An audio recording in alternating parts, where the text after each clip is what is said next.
Hi, everybody. Sorry it's been a minute since we've been on. Life is chaos, as usual. But we are hopefully getting back to our every other week streaming schedule as planned. Life should be fairly smooth after this week. So, all that being said, I don't have any other major updates upcoming. Nothing crazy to report. And no wild news. So I guess we're just going to get into it. As a recap, sorry, it's a massive cat hair in my mouth. Not part of the recap, but very important. Last time we played this game, the party had finished dealing with Arsue, one of the Mistwalker, I guess, pseudo-triads, who had taken control over the Mistwalker's castle and the clan as a whole.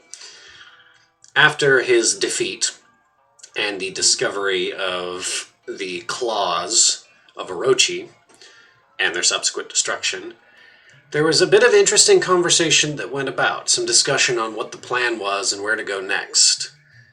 And the party seemed to question their goals, their quest, such as it was. Because up till this point, it's been find the pieces of Orochi and destroy them. And the party has made it halfway through the list, destroying 4 of the 8 pieces of Orochi. But reaching this juncture here, the encounter that the architect had with something, alongside several odd questions and concerns, weird discrepancies in the stories between what the heroes were told and what everybody else who is important seems to know. It seems that the path is not so cut and dry, that perhaps some manipulation has happened. And so, to try and find a way to contact the goddess Umanai, who was supposedly the entity that initially sent this party on their quest, the party decided instead of going in deep into the desert to head north to Yugakita province. And that is where we left off. Party in the Mistwalker's castle, making any last-minute preparations. Our map, or not our map, but our display of different names is a little screwy. Mandy will be joining us eventually. She had a haircut she couldn't get out of, so she will be here soon enough. But, excuse me. The architect had lost a limb in this encounter with Arsue and the claws of Orochi, and has subsequently recreated a new limb with a finger that fires a little bang flag, with that being the only modification to its otherwise normal function. The party had expended some spells, had asked some questions, and had come up with a plan. And I just wanted to ask, was there anything that you guys would like to do before preparing to leave the castle? I think we took care of most of that last time. I think that was the case. It's just been a month since we played, so Yeah. I know. I wanted to double up on that in case something came up or somebody had an idea of something they wanted to deal with.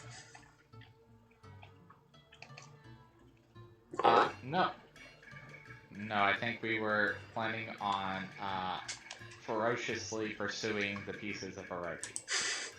Yes. Well, as you guys prepare yourselves to leave, Hachi has gathered your cart, put everything together, and you're awaiting an escort through the River of Clouds by way of one of the... I have names.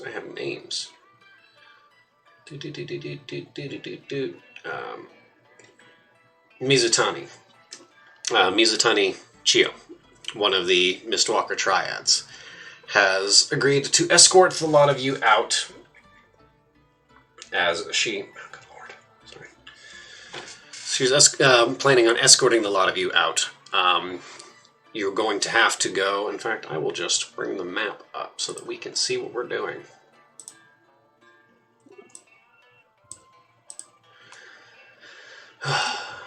So, you guys are in...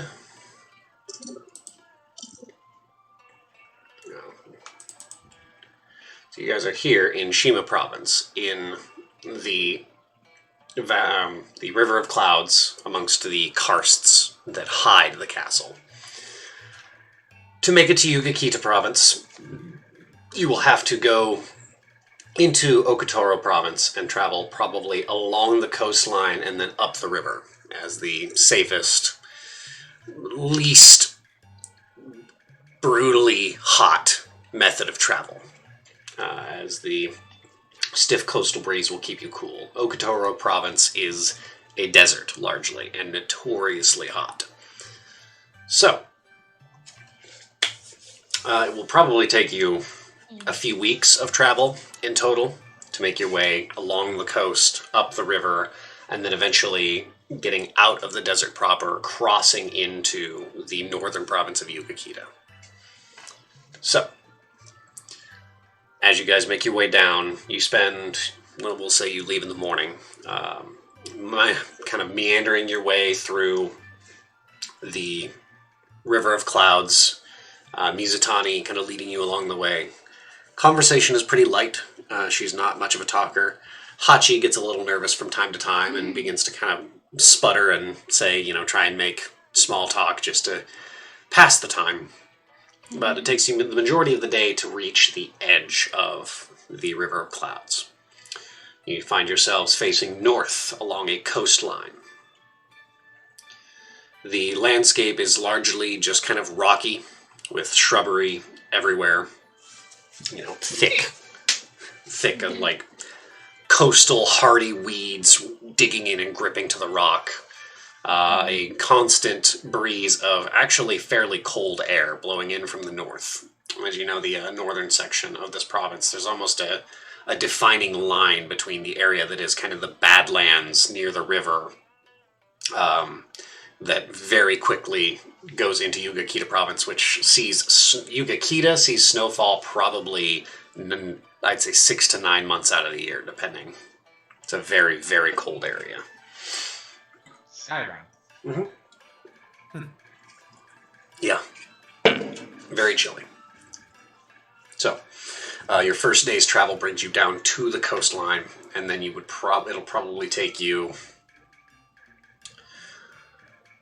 let's say, 2 weeks to the first bridge, one of the first major bridges that crosses, and then another 4 or 5 days if you wanted to go to the second bridge. Second bridge will bring you closer to civilization, but either one will lead you to the Grand City, which is the capital of that province, known as...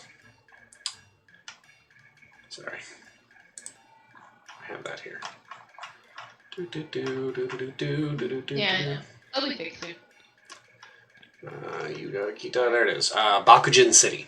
It is the largest city in Yugakita, and is home to many powerful nobles. If anybody would like, they can make a history check. I know history. I'll history check things. Oh yeah, Sure the deal. person not from here, the foreigner. I have a +9. Yeah, But but you're still a foreigner. Doesn't mean you know things you wouldn't know. if it's history, it's probably in a book, and I book good. I book good. I will be damned if I'll have your character tell me about anything intellectual. I'm just saying. Listen, I'm not that dumb. Zavis is rock dumb. My intelligence is 10. I'm not rock dumb. He is as smart as the average commoner. But I'm very geeky, so it's fine. I think Ray jumped the roll, which is fine because I rolled a nat 1 anyways. Yeah, get out of here. I rolled a nat 1 and probably still would have got a higher roll than you. I'm gonna roll intelligence right now. You're gonna roll a history check for me? I think Ray rolled. No, Didn't you get a 20? I'm Yeah, I got literally a just 20. saying, yeah. I'm literally just saying what I get. All right, Ray. You're probably right. Oh wait, hold on. As you remember, the Yugakita province is interesting. Many, many, many years ago, centuries ago, there was something akin to a civil war between the Empire and Yugakita province. Yugakita attempted to establish itself as an independent nation, and was ultimately defeated. However, there are still several nobles and several strong families. They held out against the siege for many years. There was something built called the Yugakita Wall, which separates Ichiko province from Yugakita province proper. And it is a wall that spans from the mountain range to the coastline. It is enormous. With very few, there are only a couple of ways in and out. And in fact, the wall itself is not one wall, but two. And Ichikita is itself a city built between these two walls. It is a kind of a trade hub that requires very special papers to get in and out either direction. But you can go from the Ichiko side into the city, or the Yugakita side into the city, and there's some intermingling. It's a very interesting setup, but because it is literally a city built between two parallel walls that run from the mountains to the coast. Other than that, you know that there is a city called... Huh? Oh, sorry. There's a city called Bakujin, which is the capital of Yugakita. And it is lorded over by a shogun, I believe is her official title. And her handle is Lady Otagi, but you don't know really anything about her beyond that. And that is where you guys will be heading. The city of Yugakita is closer to you by far than the wall. Yugakita is far away from the Ichu. Sorry. Yugakita is the province. The Bakujin city is pretty far away from the Ichikita wall. Right, and we're coming through. You'd be coming to the opposite side. Like, if the Yugakita wall is here, you guys are way over here. So you are much, much closer to Bakujin, the capital city, than you are. Okay, yeah, we're coming up through the mountains from Ukotoro, correct? Yeah, and it's not the mountains. You're kind of just following the desert coastline up to where it leads to the river, and then following probably along the river. Yep. Okay, I see it. And alright. What was our goal in going up north was to try and find adherents of this goddess or find a temple? Yes. We're going to Goken Temple. Yes, you guys were headed to Goken Temple, which... And that is that located in the capital, near the capital? You don't know. Does anybody know where the fuck that is? Would I know? Yes, Cirrus, you would know. Okay. So Goken Temple is between the Ichikita wall and Yugakita. It's almost, or not Yugakita, sorry, Bakujin. I keep doing that. Yeah, it's like right in the middle between the two of them. No, it'd be over here. Oh, okay, perfect. Yeah, so that's about... Okay. Yeah. Which is quite a distance to travel, but... Right. Okay, well, I relay the knowledge that it is, in fact, almost smack dab in the middle of Yugakita. Mm-hmm. Alright, the rest of you are made aware after your first day's journey that is where your destination is, and you can choose to approach however you'd like. If you would like to skirt around Bakujin City and not bother with going to that major capital, it would be easier to go to the second bridge and go on, or if you want to try and pass through the city for whatever reason, you can go through the first bridge. So as you guys are heading that direction, it will take you 2 weeks to get to the first bridge, roughly 5 more days to get to the second one. Which would you prefer? Did anybody have... First bridge. Oh, go ahead. I was saying first bridge. Fast. Straight ahead. Arrow. Did anybody have business in the capital? I don't think so. Might be able to find some magic items. I can make magic items. We don't have to stop for that. We can just go. Oh, come on! Nobody wants to visit a capital city? Most of you probably haven't been there. If there was a place for the Fire Nation to attack, it would be the capital city. This is not a safe option. I want to visit the capital city. For no particular reason, but I do. I'm not against going. Maybe they have vodka. Well, yeah, we can swing by there. I'm fine with that. Okay. So the goal is the first bridge and then Bakujin. Alright. So, for the purposes of this, you guys are pretty high-level adventurers so far. Not too worried about general travel along a coastline. So, if there's any conversations that you guys would like to have over the next 2-week segment, I will simply allow that to happen. If not, I have some dice to roll, and we can proceed. Yeah. I got nothing. Okay. Yeah. Oh wait, did we land on whether or not we wanted to start trying to draw out Mr. Matsura? I think believe the decision was not to do it actively, but to not really hide ourselves anymore so much. Just kind of let him come in his own time, I think, was the agreement. Mm-hmm. I guess that's a good reason to pass through Bakugan. Fair enough, yeah. Yeah. If there are prying eyes of Mr. Matsura, if you pass through a city that size, you will be seen. Almost certainly. Yeah, so I guess kind of in the middle of the travels, if nobody objects, Ray will start putting up her tantrum tower occasionally as she starts missing access to a warm bath and shit. Mm-hmm. And the landscape that you travel through is pretty barren. It's surprising, considering how lush and idyllic Shima province was, and just like a gorgeous, almost resort type area. And then as you traveled, it almost is an immediate change where Okutoro was it's just dry. All the shrubbery there is hardy, sees very little rainfall. And even as you guys make your way up alongside the river, it's almost like you've seen pictures of the Nile, how it's super, super green right next to the Nile on either side, and then just desert. Almost like a hard line is drawn. That's about what it's like. There's a lot of lush greenery along the riverbank, and probably a quarter mile out to either side, and then it's just bad land. All along the riverbed. All right.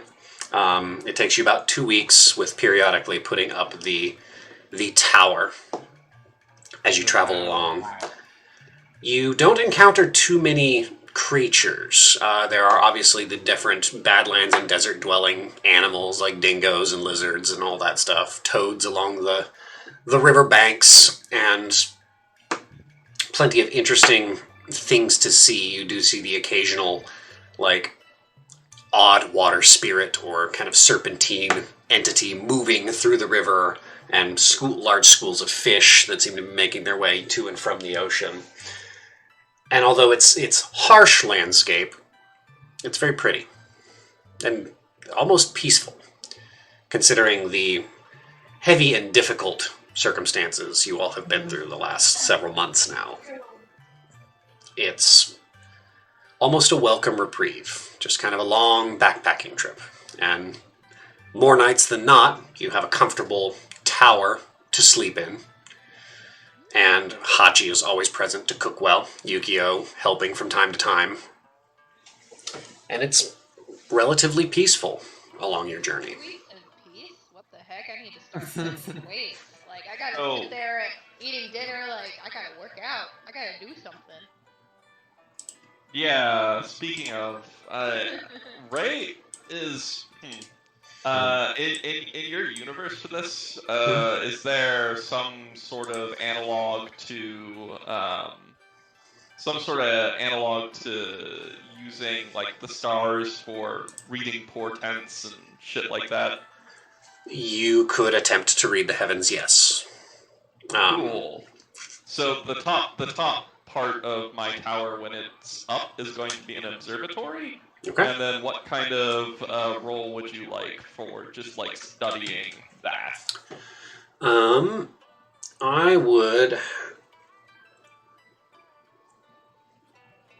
will have you make 2 rolls. The first one helps set the DC for the second. So, your first roll is going to be a perception check. Okay. As you observe the heavens and try and analyze the current angles and positions of the stars as they are in relation to your perspective. Come on, big money. 18. 18. All right. As you kind of get a good picture of the array of the cosmos above you, I want you to make an insight check for me.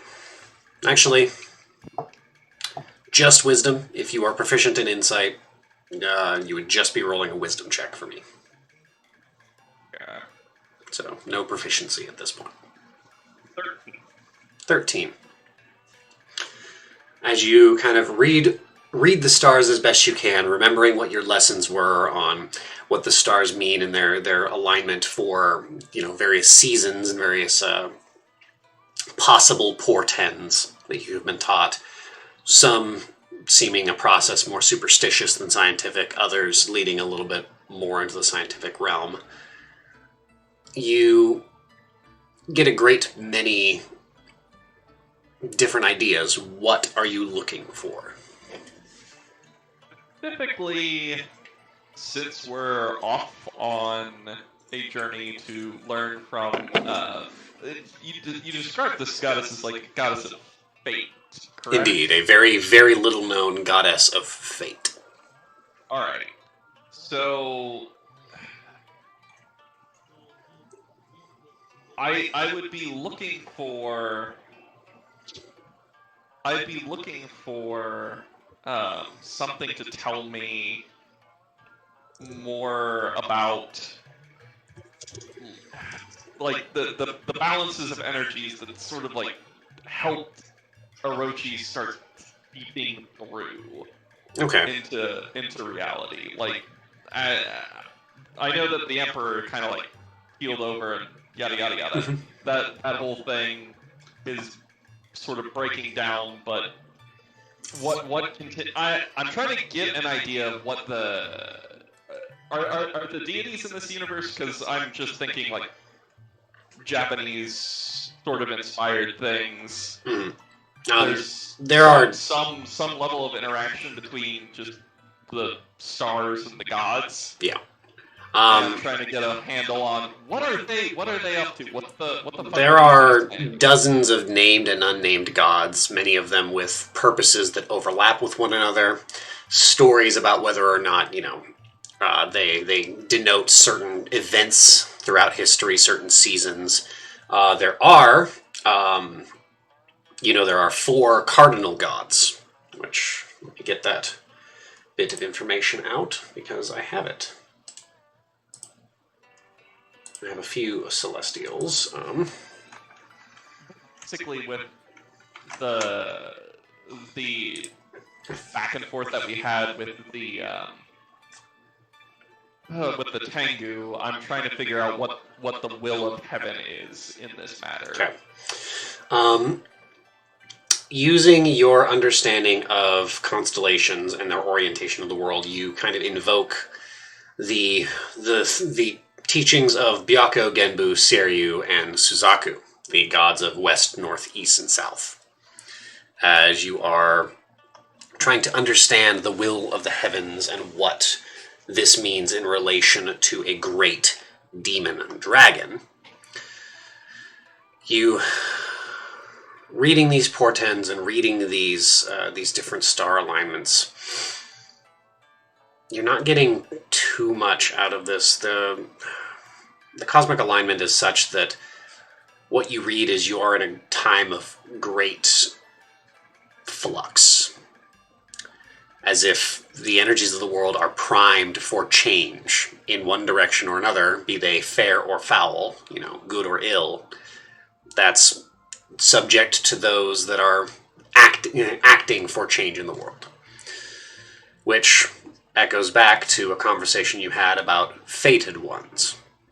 People whose destinies are to influence the world in some way, though it is their own will that determines whether this is for good or for ill. And it leads you to believe that the actions of a few will have dramatic consequences. Not may, not might, will have dramatic consequences in the near future.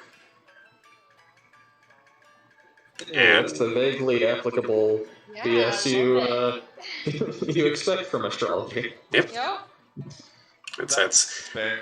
kind of what you gather from that. My idea was, hey, we really haven't talked to the gods at all, so They don't talk a whole lot to anybody else. let's look at where they live. I'm gonna stare into their home. Hey, what you guys doing in there? I like your new couch. Oops, somebody left the fridge open. Yeah, pretty much that. What you gather is well. what you gather is just an overwhelming sense that things are about to change in a huge way. They've got like tinted windows, and all I see are screaming fights on the other side. That's about it. Like, shit. Oh. One child just huddled up in a fetal position, rocking on the couch. Terrible! Absolutely terrible! Yeah, alright, fair enough. Alright. During the 2 weeks of travel, a few things to deal with. Cirrus, Yes. you are heading home for the first time in many, many years. That is true. The apprehension builds up in you somewhat. You didn't leave on bad terms, by any means, but your perspective on how life as a martial aspirant should be lived is very different from the people that you grew up with and very different from your teachers. You enjoy the challenge, you enjoy facing and defeating powerful foes, the sportsmanship of it. This feeds you, it gives you vigor, it emboldens you and drives you to do better and be better. The teachings of your school are such, kind of in the opposite direction of that. A mastery of oneself, a mastery of controlling circumstances so that conflict is only ever a result of your direct choice and not allowing others to come to that. This didn't really jive with you. You learned the techniques, you understood how to tap into yourself, into your ki, into your spiritual energy, and channel that into your fists. But the very ascetic, sparse, quiet life has never sat well with you. And so this return kind of leaves you with a bit of apprehension. Yeah, for sure. Not kind of expecting, or not knowing what to expect from the people that I kind of left here for very different reasons than why they stayed. Yeah, and then you remember a few things from your teacher, and you two had more than a few arguments before you left. But, that time's a-coming. Yes. Grandmaster, is it Inoue, or how is... It's like, okay. Okay, gotcha. Yeah. Grandmaster Ino. Yeah, she and you went rounds on more than one occasion before you eventually chose to leave the temple to pursue your own goals. Yeah. Yeah, that nervousness is getting you up before the dawn more mornings than it isn't over the course of the 2 weeks of travel. Sure. To the bridge.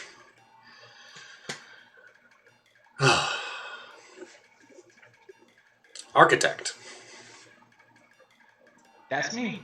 That's you indeed. Your dreams are heavy. Each night that you sleep, you feel like you fall deep, deep beneath the veil. Almost as if you find yourself in another place. You're not entirely aware of yourself. You seem to be largely formless, just kind of a presence, traveling through a shadowed landscape that looks like Tairiku, looks similar to places that you've passed through these last several months. But everything's just slightly off, and everything lays in a heavy shadow. You seem to be flying most of the time, traveling in a large ring around this continent. And most of the time when you wake up not with a jolt, but as if you're being pulled up out of water, out from this depth. So what you're saying is you're gonna let me learn how to fly. I mean, you already know how to fly, Yeah, but fly good or potentially. I can circumnavigate a whole planet. He says, shooting upright one morning. I can circumnavigate. What? What?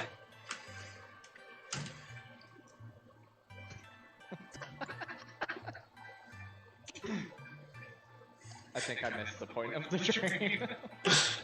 No, you got as much out of it as you needed to. Alright. As you guys have traveled for 2 weeks, the travel's been easy, it's been peaceful. But you eventually find yourselves about a half a day's march from a massive bridge. You see this bridge is not super heavily traveled.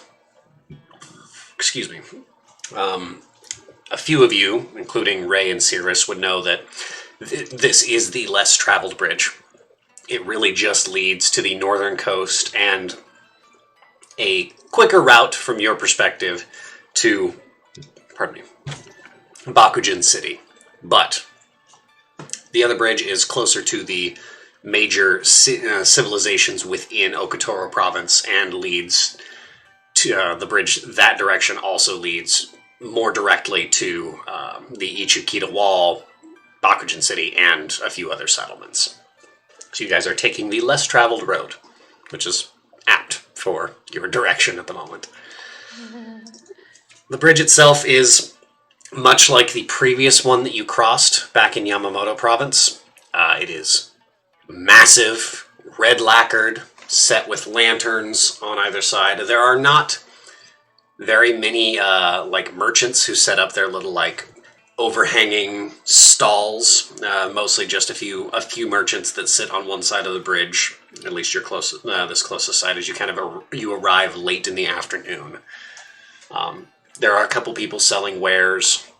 Well, beyond that, not too much foot traffic. There's just kind of a lazy, not a line, but a very lazy stream of people. A cart.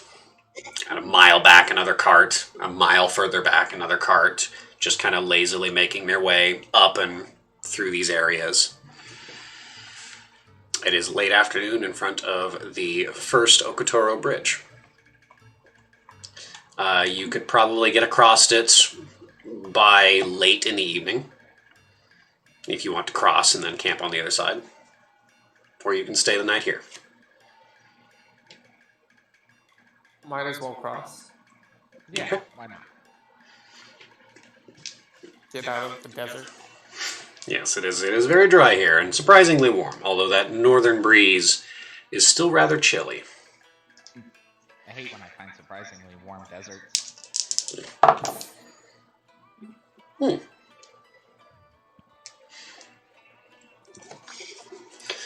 As you guys press forward, traveling across the bridge, it seems like as the evening is kind of wearing on, a heavy fog is beginning to roll in. And with it, it brings a significant chill.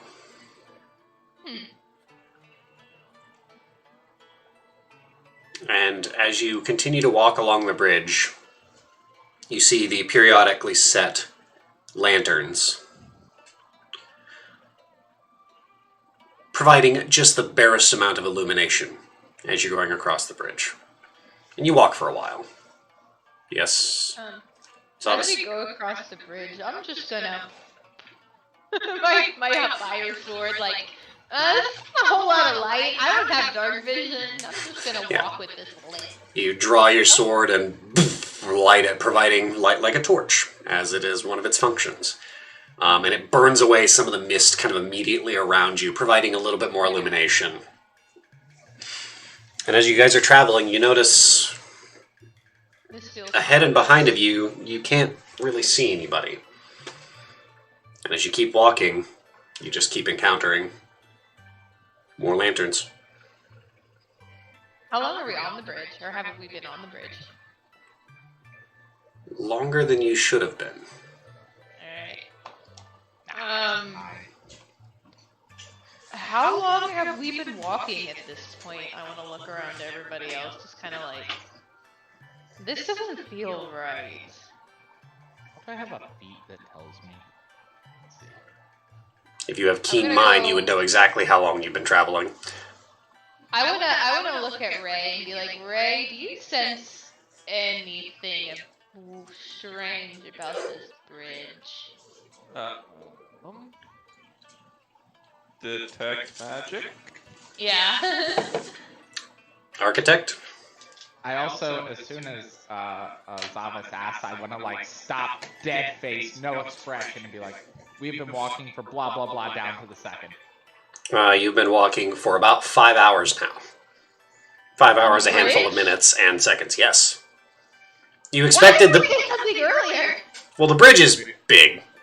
Okay. Like it's a big bridge. It's like walking across, one of those like highways that span like over large, like huge rivers or large swaths of water. Right. Yeah, it's like walking across one of those. So it should take you like 2 or 3 hours to get across it. But as you guys have been walking and walking and walking, you just seem to be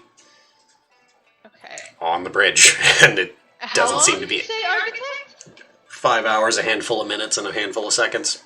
Yeah, I was asking him in character. No. Did you just say 5 hours? Indubitably.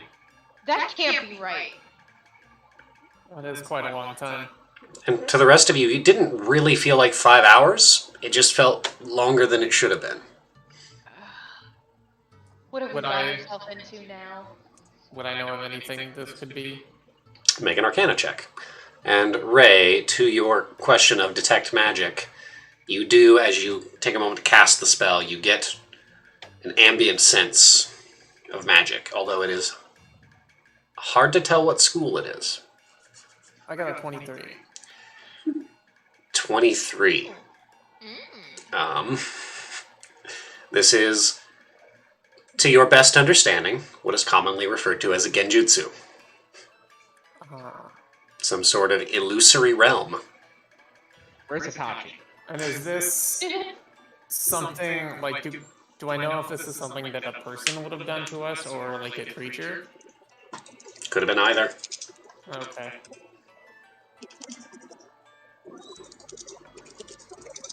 Well, we're definitely under some form of illusion here. I'm not certain the source. Not certain of the source. There we go. I mean, Ray will chime in. I can try to dispel it.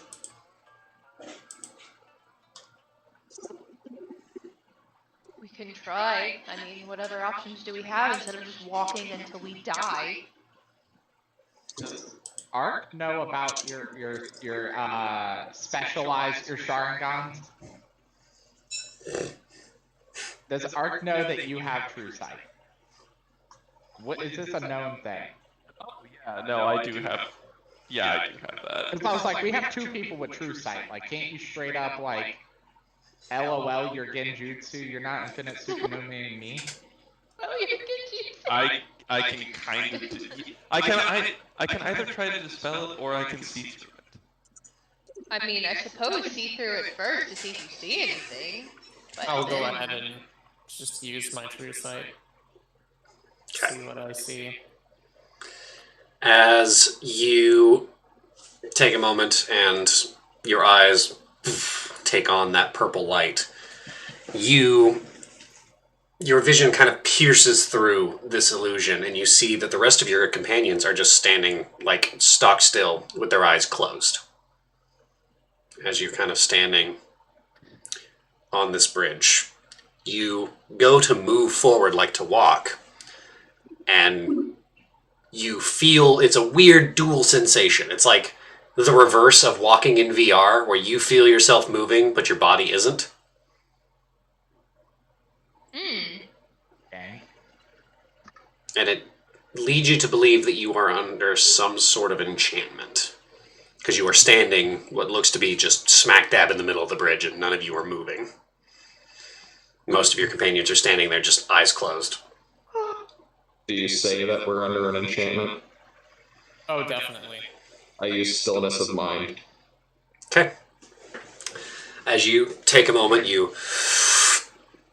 focus, and you feel this small, almost like a tiny little glass bead shattering in this space around you. And as you open your eyes, the rest of your companions are just standing stock still with their eyes closed. And you take a moment to look around. Make a perception check for me. While I look around, I'll say out loud, Cirrus, still yourself. Yes. I also use my monk-like abilities to do such a thing. As you use stillness of mind, you feel that same little like glass bead shattering sensation, and you open your eyes, seeing that the rest of your companions outside of Lee are stock still. Are my eyes still closed? Or are they... Yukio's, his eyelids are closed, but you can see the purple light behind them. Right on. Okay, so I got 23 perception. 23 perception. All right. As you take a quick second to look around, one of the things you notice is along the railing of this bridge, which has fairly thick, like, beams that support it, you see a pair of large hands wrapped around kind of one of the beams. And as you kind of look past into the dark and the mist, you see a large figure seeming to hang off the edge on one side. And you look to the other side, and there's a matching figure, two figures like clinging to the side of the bridge. As they are, their claws, the long, like humanoid fingers with long black nails just digging into the wood. And as you kind of like nod, Cirrus, you turn your head and you also see this. There are two figures perfectly flanking your party that seem to be hanging off the edge. The mist and darkness obscures them, but you can see their hands dug into the railing on either side of you. Do they look humanoid in shape? The hands do look humanoid. You can't really tell with the bulk of the body. You will notice you are both perceptive enough to notice that the hands are larger than a person's by far. Even though they are humanoid hands, they are big. Oh boy.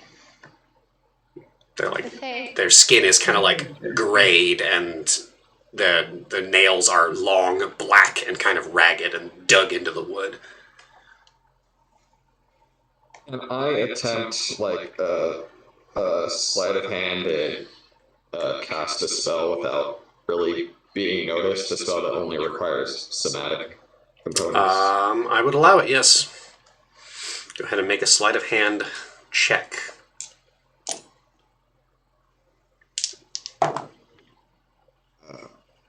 Unfortunately, I rolled pretty low to a total of 14. Okay. As you very quickly try and like bring your hands to the front of you and begin to make some motions kind of through the seals of the magic that you were taught, you hear a raspy voice kind of ring out. Not yet. This voice is to your left. Take a breath now, yo. One hop this time. Alright. I want to try to shake Zavis. Right. The biggest guy there. All right. As you turn to make a move for Zavis, you hear from your right side, "Stand still." I need you to make a wisdom saving throw. Wake me up! Wake me up! Before you go! I was thinking more wake me up inside, but that's fair. I rolled an 18. 18, very nice. You feel your body like freeze up for a moment,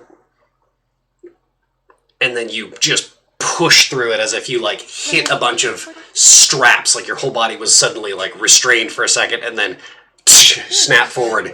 You turn, you grab the front of Zavis's plate armor, kind of wrapping your fingers into the neck piece, and begin to shake. I need you to make a strength check for me. Not my best stat. No. I believe in you. It's fine. Zavis is built like a brick shit house. I'm kind of big. How tall is your character? Short. I was gonna say Lee is like 5'4". 5'4", I think. I'm 6'7". Alright.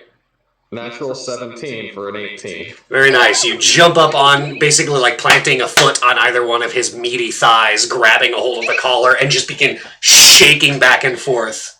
Zavis, you kind of come to as your head getting whipped back and forth. Your eyes flutter open, and you see you are on this bridge. All right. Is my sword still lit up? Your sword, it is not lit up. Okay. That's the first fucking thing I'm gonna do. Okay. As your sword lights on fire, it sheds light like a proper torch. And you see... Oh, Lord. Hello? Losing people left and right. What is happening? I think we're all Okay. here. Oh, the cameras are almost all right. Yes, hold on. I have to find all the cameras now because I moved some of them around. Okay. Can you hear the baby? Whoop, hold on. I have to get the wife's volume back to something resembling human. That is an optional choice. Okay. Oh, my camera got all fucky. Okay. I like the haircut. Yes, better good haircut. You look good. You look good. Felt like we became a thumb. Alright, there's that, and then... There we go. I fix it. It get fix. Right. Well, Zavis is just waking up and lighting his sword on fire to catch you up, Mandy. Everybody had decided you were traveling through Okotoro province, going along the coastline and along the river's edge to the first bridge that leads into Yugakita province, because you guys were going to travel and pass through Bakujin City before you went anywhere else.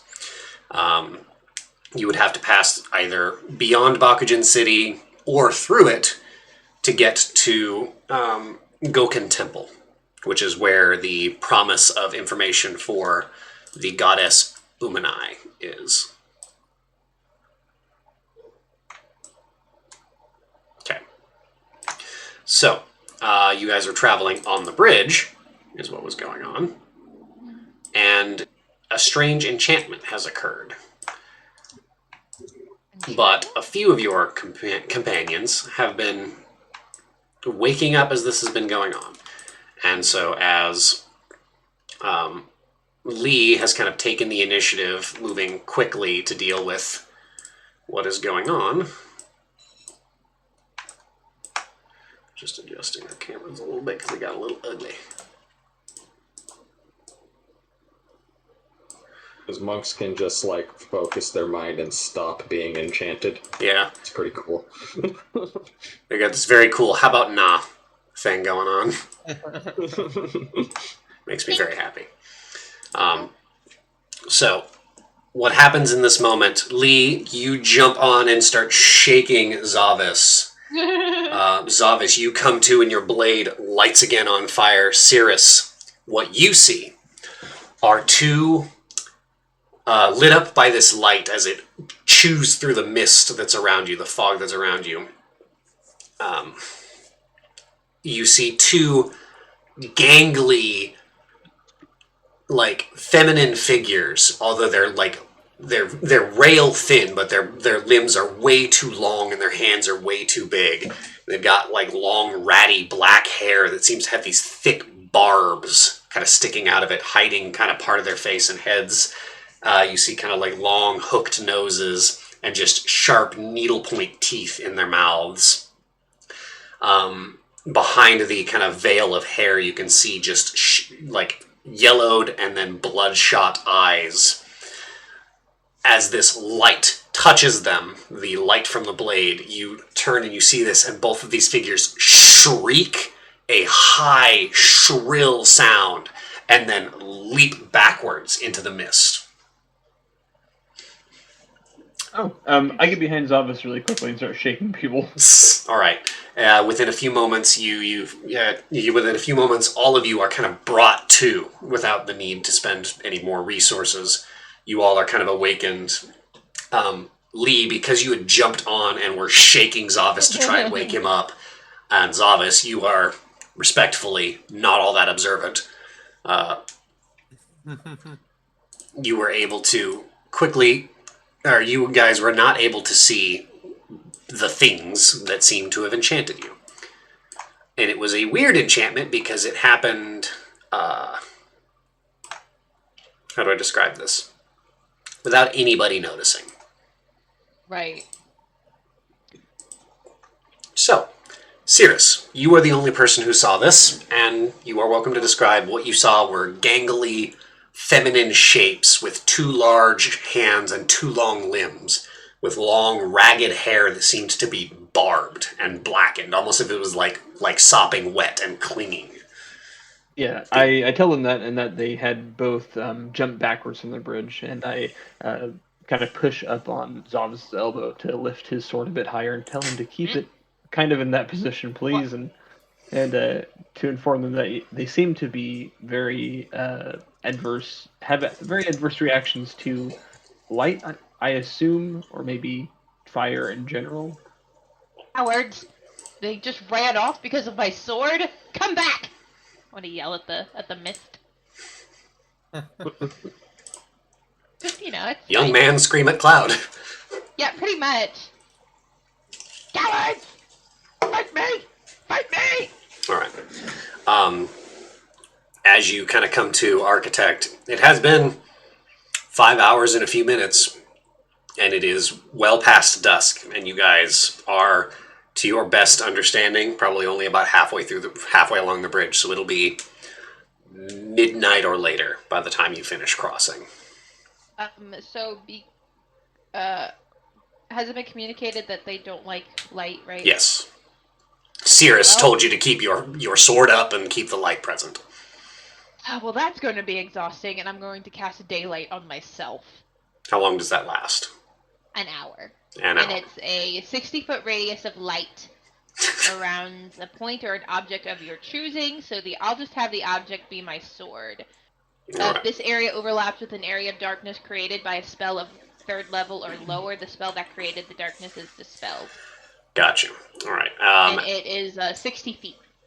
60 foot, yeah. So, Fear. Zavis, frustratedly, takes a moment, channels his divine power, and then just this beam of sunlight appears and follows along with you guys as you see clear as daylight out to 60 feet. For the first hour of this remaining travel. That gets you most of the way along the bridge. As you travel, you don't see anything odd. You do notice the mist seems to part around the edge of that sunlight. But you have about another half an hour or so's travel after that light fades, and the mist itself does begin to kind of cloy back in slowly, although the flaming blade does help keep it at bay. Yes, I was walking ahead of Zavas that whole time, so I don't have to look at his radiant cheeks. Yes. Call that the sun peach. The sun peak. Oh my god. Mandy, Oh my God, that's funny. was your character going to be like, or was May going to be periodically casting the light cantrip during the last hour of travel or so? Sorry, I was reading a spell. 1 second.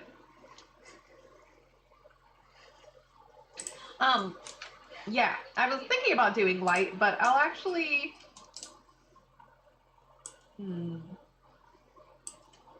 One moment. I just want to see if I want to be extra. I was considering doing a different thing, but I will just cast light. Mandy's a druid, right? No. No, she's a cleric, a grave cleric. Yeah, you were thinking of Lee. Lee's the druid. Am not druid. I will cast light. Okay. Who's walking in front, or who's in the? Good question. Who's in the middle? I imagine Zavas is in the middle because of the sunlight. Okay. Yeah, Ray I'm the will light be. I'm the shining light of this party. Yeah, Ray will be sticking pretty close to Zavas.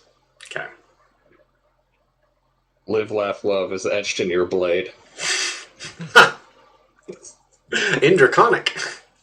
I didn't need this. Now Oh. that Zavas's spell has ended, and I noticed that he's a very intelligent, big brute that loves his sword, I will cast light focused on his sword, so it lets out the 20-foot radius dim light. Or 10 feet of light. Oh my god. 10 Bright feet of light. bright light with another 10 feet of dim light, correct? Yes. No, 20 foot with another 20 foot. So 20 feet and 20 feet. All right. Yeah. Slightly better than what the Oh. flaming sword offers. So yes, Yeah. I'm brighter. drinking this, so I'll be person soon. Okay. I'll cast that on a sword. All right. I'll just. Oh, nice. You guys do eventually reach the edge of the end of the bridge. The light ultimately protecting you from this thick fog. You have no idea what those were. Do I have And- any idea? Make Or is that a unanimous? an Arcana check if you want. That's an 18. 18. To your best bet, the description seems to most align with something called a Haryonago, Okay. which is a fiendish woman with long barbed hair. One of the many kinds of demons. Although you've never heard of one capable of enchantment to that strength. Okay. So if it is a Haryonago, it is something unique amongst them, or whatever they are, or at I'm least glad could it be stayed the fuck away. related to them. Yeah. I was just like, nope. Let's put down the fucking sun.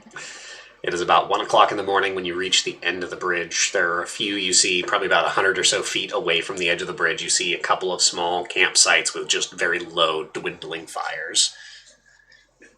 Pretty much just embers at this point. But you have successfully navigated across the bridge. Hooray! It only took us like 7 hours. I'm not projecting for what my day is going to be like tomorrow. I don't know what you're talking about. Tantrum was- Tower. Tantrum Tower. Tantrum Tower.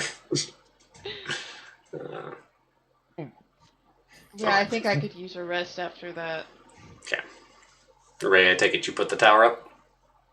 Yeah, sure. And since We literally asked for had... Ray for the in character tantrum tower. So. Yeah, no, Ray will oblige, and then Atlas of Endless Horizons I'll use that to swap one of my prepared spells for Private Sanctum to cast that along with it. Okay. Just because we had creepy things. And It's not a we're bad not in the middle idea. of a desert with visibility all around. All right.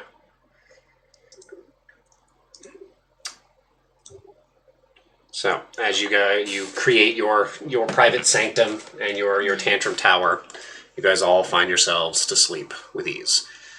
Your best bet is it's about a week of travel, kind of north by northwest, up to Bakujin City.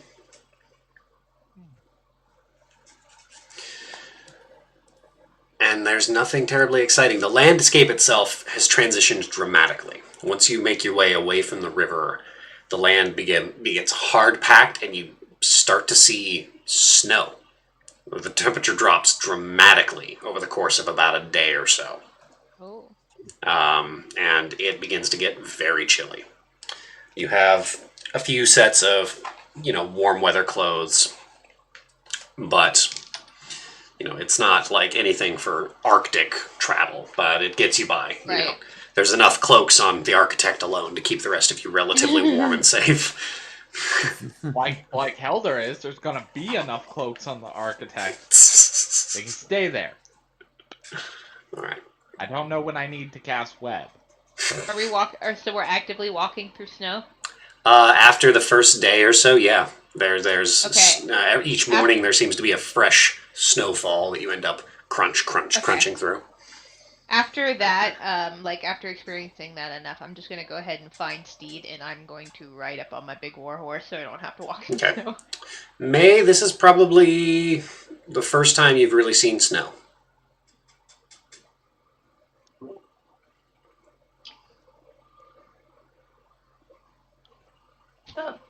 The water is fluffy. Is this normal? What?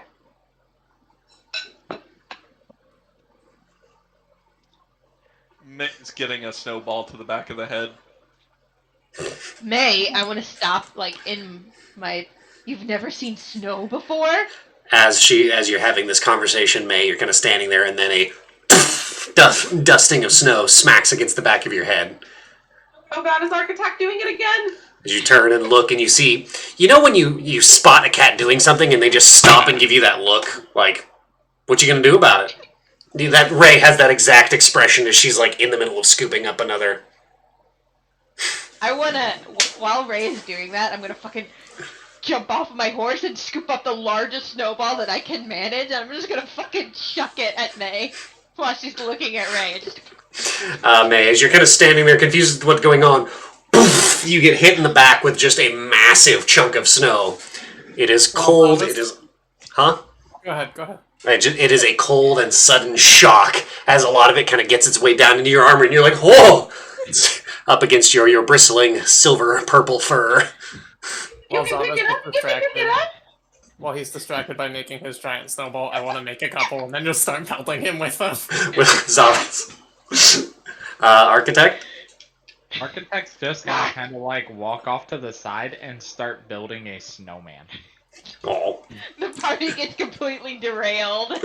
There is an impromptu snowball fight.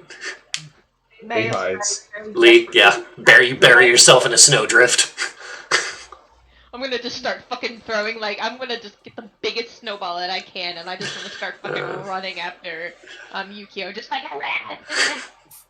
Cirrus, you see May, Ray, Zavas, and Yukio getting into a snowball fight. The Architect wanders off and begins building a snowman, and Lee is nowhere to be found.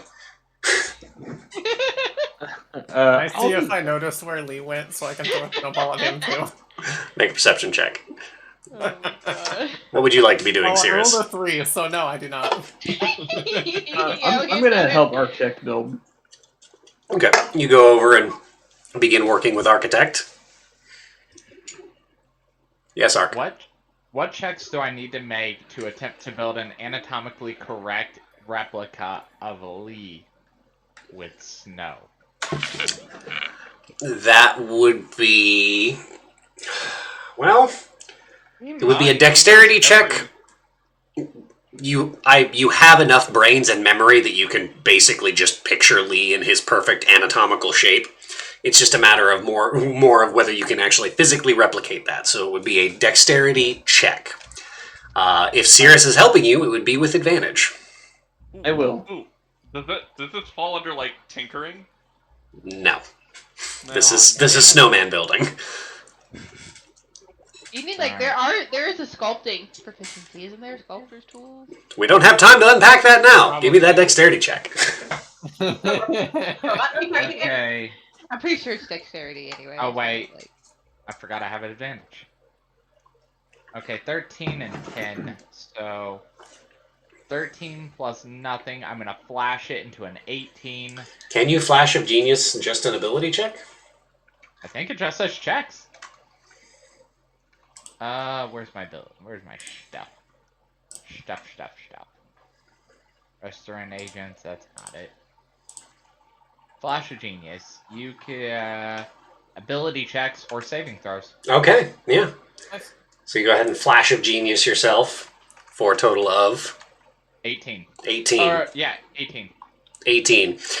You spend, with Cirrus's help, Cirrus, you kind of walk over and see what the architect is doing, and then he just starts giving you instructions and, like, very specific measurements of chunks of snow to make, as you just are kind of, like, awkwardly doing this roughly to about the right amount, and he just, like, occasionally glances over and tells you to shorten or lengthen something, or that it's too thick or it's not the right shape. But after the course of about 25 minutes or so, you have a shape that is fairly accurately Lee.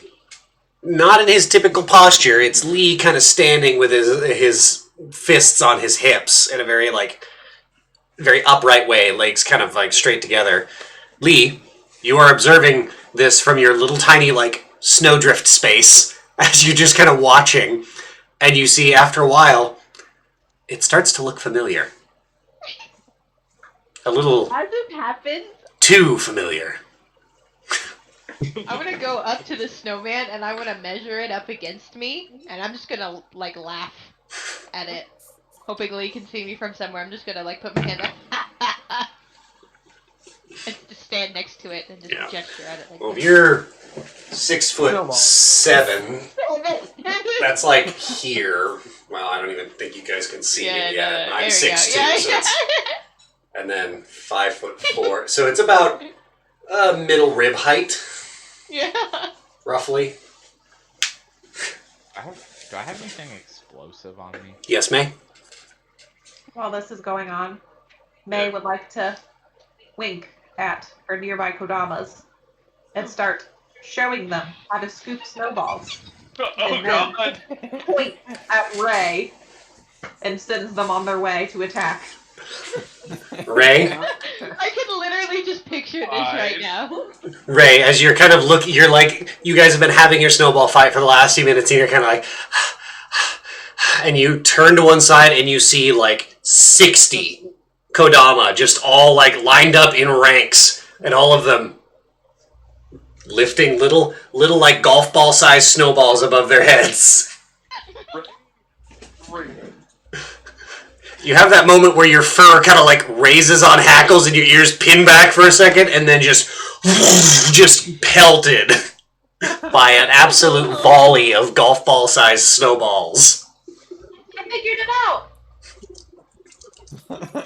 They're attacking!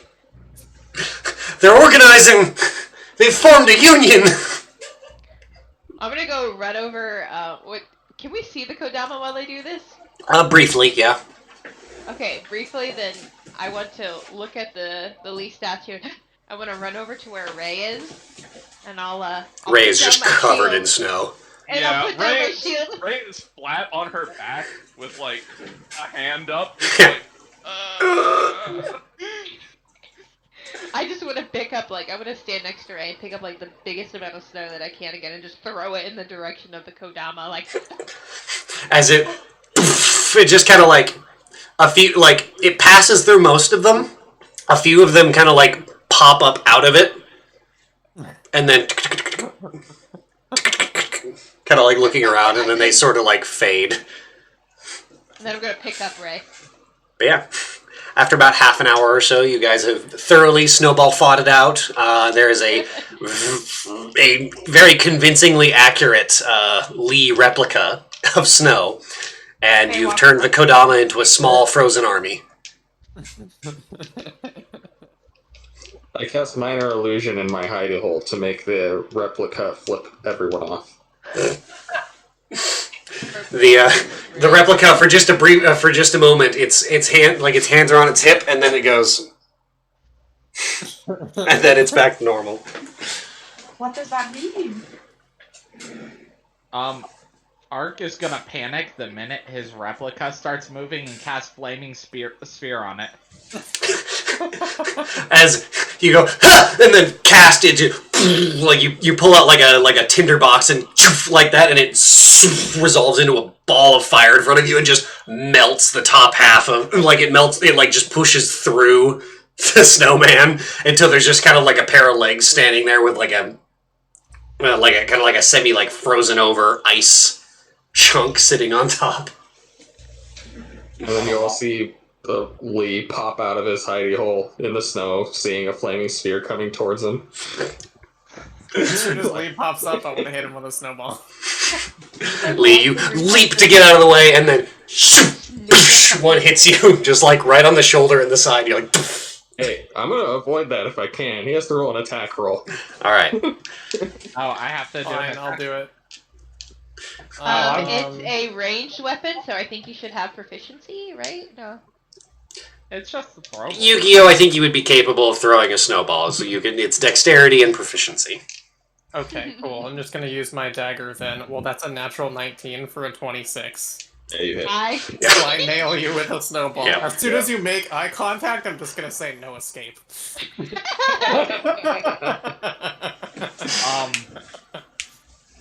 If my flaming sphere is coming at you, don't you have to do a dex save? He's decently far enough away that it's not like it didn't like pass through and then like sit right over the top of him. He was probably like 15 or 20 feet back from that. Okay, I was like, that's a big fireball.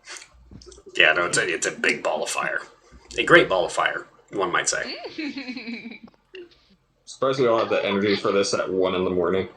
There's something about snow that just inspires childlike wonder. And Zavas loves snow, and he hasn't seen snow in a while, so he's pretty excited about it. I thought we were into the next day at this point. You guys were into the next day. Okay, Oh. okay, cool. Yeah. But yeah, Yeah. It is the evening time of the next day. It took you about the next day's travel to get into the proper, like frozen, like actually wintry area. So for this one, Ray is going to Tantrum Tower again, and then probably like have a big ass fireplace common room on the first floor sort of deal, Excellent. and try to get like people to like Commune be around. fire and rest and hot cocoa and all Yep. that. Hachi was immediately beginning to prepare hot cocoa. Yeah, and then Ray will just lay in front of the fire, and you can hear her purring to the entire. Oh, that's going to be cute. I'm gonna sit Are by you doing the fire. Making biscuits. Yeah, in the air. Just laying on your side, arms stretched out, and you're just kind of like, oh. Yep. Flash It's been a forward long time. 3 days to Ray next to a fire with a blanket like in her mouth and kneading and not breaking eye contact. Oh Cats are weird, man. no! They really are. Cats are really weird. My cat does that, and he just drools everywhere. Yeah. So that actually, the cats that wool suck or do that little thing with the blankets and stuff. Typically, that's because they were taken away from their mothers way too early, Mm-hmm. and it's just a vestigial. Yep. Like they didn't have the experience of the mom, like Mm-hmm. eventually saying like, no, you're. No, the weaning. They So didn't they get the just- weaning process, so. Yep. Yeah, So but it Duncan doesn't does. register. That's cute. strange, cute. Bad. Mm-hmm. Minerva does that, and she's so small, and it's because she didn't have enough milk. She's I don't a know what dwarf. happened with Duncan then, because Duncan does that, and I got him at 2 weeks old, and yet. Yeah, he's the size of a Buick, I but don't know. Duncan! he's one thick boy. I think He we've very digressed. Yes, we have digressed. But that's what D&D is for. Not actually. I mean- D&D with a bunch of people whose company you enjoy. Indeed. When? What's our company? What do we produce? Views. We produce views. Maybe one day, Very tired. Please just shut me up. if I eventually get any good at this, we will have views. Viewership. So, you have about 4 more days of travel through this snowy area. The road kind of breaks apart into several different paths, one of which leads to the big city, and the others lead to a variety of small villages along the kind of northern frozen coast. Ray and actually no, Cirrus, you would know that a lot of the food in this area actually comes from fishing in the northern area because the very, very cold water produces very large fish. Okay. Because only the physically hardiest ones survive. So it's actually a Right. very good. It's like Alaskan fishing. Like it produces a lot of fish. So quite a bit of seafood up in this area. Crops are much, much harder to grow. So it's very, very much foraging, hardy berries, very hardy plants and things like potatoes and stuff like that. And a lot of the villages they work very hard just to subsist. There's not as much trade that kind of goes along. It's mostly just I would say not trade for profit. It's trade for survival that happens along this kind of coastline area. Sure, people trading between each other for products they need, essentially. But 2 days into your travel, you guys found yourselves pretty much alone on the road. Not a whole lot of travel going on around this area. A distinct lack of travel, I would say. Uh-oh. Let me double check here if I have. Yeah, okay, I got those. And you guys see kind of on the horizon, late into this second day, a village up ahead of you. It's probably another 20 or so minutes off. I'm still listening.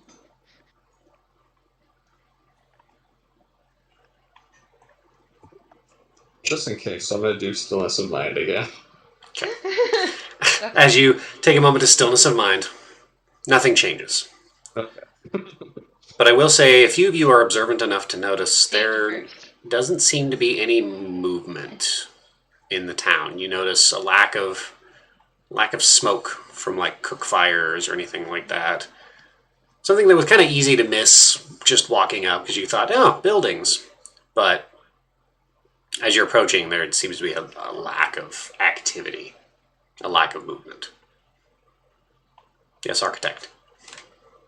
So we're standing in the middle of a town that seems deserted. You are 20 minutes outside of a town. Ah! Okay, carry on then. Architect won't do anything then. Is the town like on our way? Yeah, Like, it's on it's the kind of road? along this main road here. The road itself has thinned out to be a very kind of just a small road. It doesn't seem like a main road. You do know, Cirrus does know that it does lead to Bakugan City, but trade from this direction is far less common. So the road leading is kind of like the back road to Bakugan. Most of the like actual major travel and whatnot is from the western side, basically west of Bakugan, all the way to the Yugakita wall is where the majority of the roads and travel are. Yes, mate? With I mean, I don't know anything about snow, but with a passive, I guess it's not insight, but a passive wisdom of 19, would I realize that there should be fires? Yeah, that it strikes you as very odd, and you think that it's cold enough that there should be fires pretty much all the time. You don't see any smoke, and you notice that there isn't a whole lot of like footprints leading into the town, and it seems like the like ruts that are usually made in the ground, even when they're covered by snow, they're usually typically visible. It seems like they've been fairly well packed with snow, as if people haven't traveled this way for a little while. I will point it out.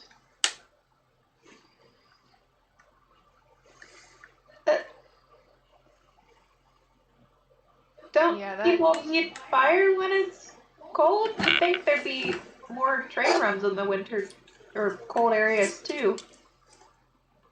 Yeah, this is strange. Yes, architect. Ark is going to chime in and be like, "It's fine. You know the old adage. The friendliest homes are those without signs of life." I don't know that I've ever heard that one. It's Oh, actually you. a joke for you. My home's the friendliest then. I regret that Because your immediately. family's dead! Oh, I regret this. Maybe too soon. Maybe we should just keep walking.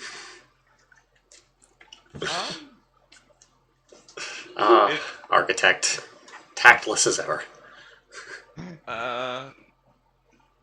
If we want to find out what happened here, I'm pretty good at figuring things out from what's left behind, but I'll need an escort.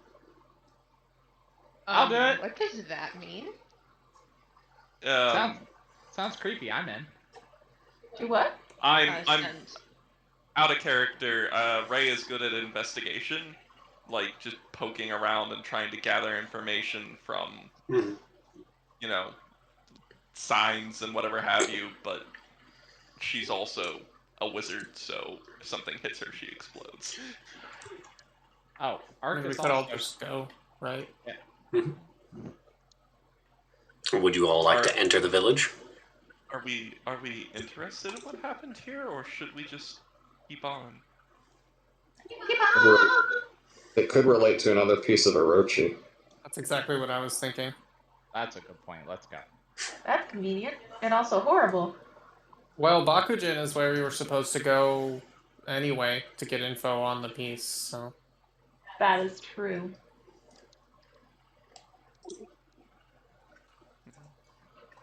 Alright. If nothing else, we can pick up clues to... If nothing else, we can gather information to ask about in Bakujin.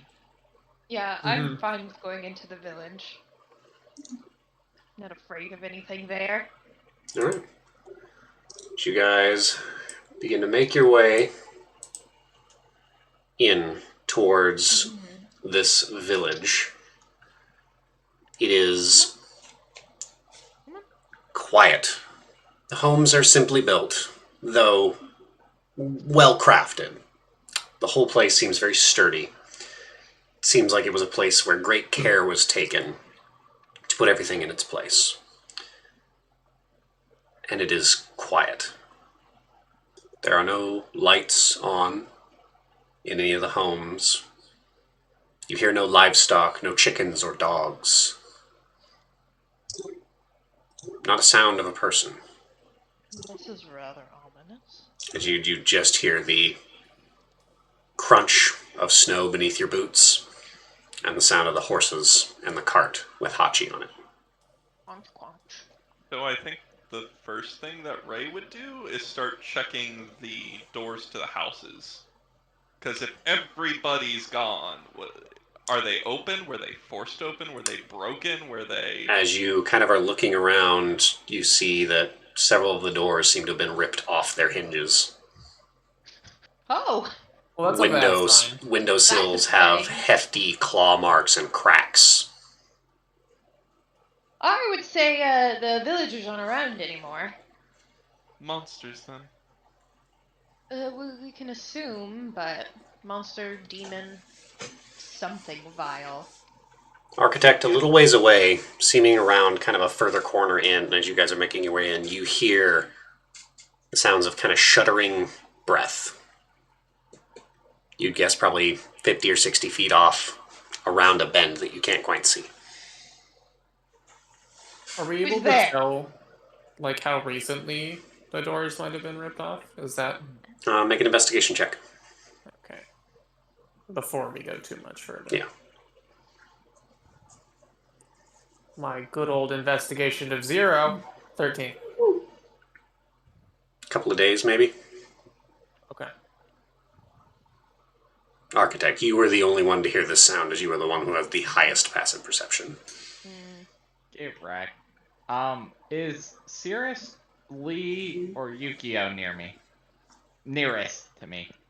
They're all Typically pretty. in front. Yeah.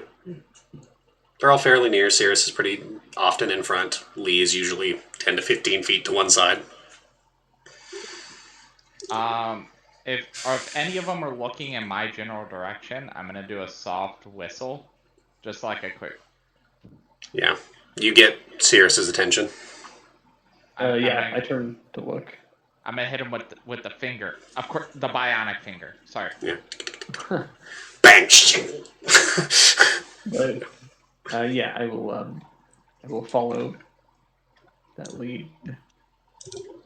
I am going to do a bunch of like ridiculous like pointless gestures, like I'm trying to Try to SEAL Team 6 this. Yeah. Gives you a bunch of hand gestures and signals that you have no idea what he's saying. Actually, that's not true. Make an insight check, Cirrus. Okay. We have dice. We can do this. Oh no, it was so close. It was 6. I have no idea what's going on. Yeah, you see Cirrus, her eyes just kind of like slowly blink twice as you go through these very strange calisthenics. I hit him with a thumbs up. A thumbs up and a let's go. You understood that much. Just the architect pointing you in a direction kind of further down the road. It seems like this road opens up to sort of like a main square, kind of off and to your right.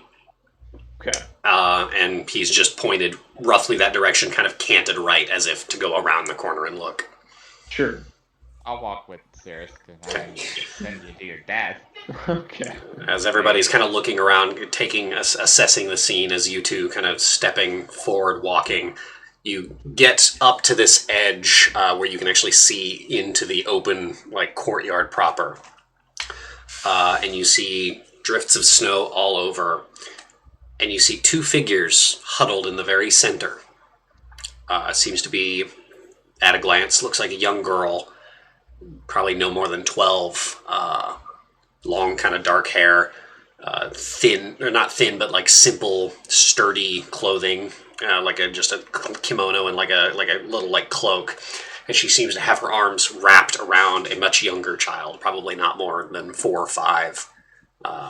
And she seems to be kind of like shaking and breathing, and her back is to you guys as her head is just kind of whipping from side to side. You can see seems very like nervous. Her breath, like that sound in a horror movie when somebody's trying to be quiet but they cannot stop ragged breathing. Don't like that. Mm-hmm. Okay, Ray, you had your hand up. Yeah, on seeing the kid. You did not see this yet. You guys are still like investigating and looking around while you were you're like assessing that. This is Ark. Ark and Cirrus. Ark and Cirrus, yeah. Ark and Cirrus, like you guys started looking around, figuring out it's been probably, you would guess, about 3 or 4 days since these doors have been ripped off their hinges. There's enough snowfall, whatnot. But as you guys were kind of looking around and investigating, Ark and Cirrus kind of walked forward ahead of you guys, probably about 30 or so feet. Okay, yeah. That aside, then with the investigation. Yeah. I would like to try to roll investigation to be able to point out particulars to Yukio that go ahead. they might then be able to use to identify whatever kind of demon or monster did this. Okay, go ahead and make an investigation check for me. 14. 14. Humanoid, most likely. The old footprints that are left are from like boots and bare feet. roughly about the same Alright. size and height of an average person. Some of them heavier than I'm others. not getting anything special. Yeah, the idea of being barefoot in snow is kind of odd to you, but there are some barefoot tracks. Your best guess is maybe bandits? I'll mention the bare feet thing to Yukio and see if that rings any bells. Some sort of monster that tolerates the cold very well. Okay. Well, you guys are doing that and trying to suss it out. Architect and Cirrus. I'm going to use a new trick that nobody has seen yet, and I'm going to tell Cirrus telepathically to ready yourself. I'll approach. Okay. Yeah, I'm trailing behind Architect enough to give him distance, essentially, that I'm not super visible. Yeah. The little girl and the younger child seem to be probably only about 30 or so feet from you guys. Your movement speed, Sirius, you would be there in an instant. You're not worried about the distance. That's true. Then I'll just stay where I'm at. Yeah. And then, yeah, you hear Architect's voice in your head briefly, and then he begins to stride forward. I would say at this point, the rest of you kind of notice that Cirrus is kind of standing at the ready, a sort of tension held in her body, and you see Architect walking forward and then kind of disappears out of your sight as he goes kind of around a building. I turn around to the rest of the party and try my best to mimic the initial Architect hand gestures to them. Make an intelligence check for me to see if you remember the Macarena. Okay. You remember What? the Macarena. He accidentally cast Fireball Jutsu. Oh my god. No, I got a Shit! He just flicks No, them wait, off. it's yeah, they do like the Yeah. But Cirrus got a 5. Yeah, I got a 5. Yeah, Cirrus does these weird hand gestures, gets like a befuddled look on her face, and then just, like, come on! Right. Okay, I will follow. Alright, as the rest of you crunch forward and kind of peek around. Rooftop vantage. Yep, Yukio, or not Yukio, sorry, Lee, you very quickly get up to a rooftop and kind of perch and are beginning to look around, surveying the scene. I will also do that, though. Right. Okay. Lee and Yukio going opposite directions up onto the roofs. As they... Also, was I able to get any inkling of like a vaguely human-sized, cold-tolerant spirit or demon or something that walks around barefoot? I mean, maybe. That's not specific enough, really. Yeah, okay. I kind of figured, but Yeah. can't hurt it. Yes, Architect. As I approach, I'd like to scan them with my screwdriver that I haven't used in like 12 sessions. Okay, go ahead. As you kind of walk forward, you pull the screwdriver from your pocket and just kind of casually point it in their direction. 5. What do I know? It's stats. Are you pointing at the little girl or the child? The little girl. Most of her physical stats are, like, her strength is 7, her dexterity is 11, intelligence of 7, not 7, sorry, her intelligence is like 9, constitution of 10, wisdom of 8, and charisma of 12. Okay, I'm just going to snap it back into my pocket. Pretty sure this is humanoid. And slowly approach, but try to make my presence pseudo-known. Okay, you approach, but you very distinctly step kind of heavy into the snow, making the crunch of your movement wary. Yes, Ray. I do want this on the table. As soon as Ray comes into sight of a girl like Close to her dealing age. with a kid, yeah, she will bolt toward them. Just completely ruining all the stuff that Ark has planned. Yeah, it kind of takes you a second because Ark has been approaching this whole while. So as you guys kind of come around, Ark is nearly there. So as you ready yourself to run, Ark, you approach this little girl.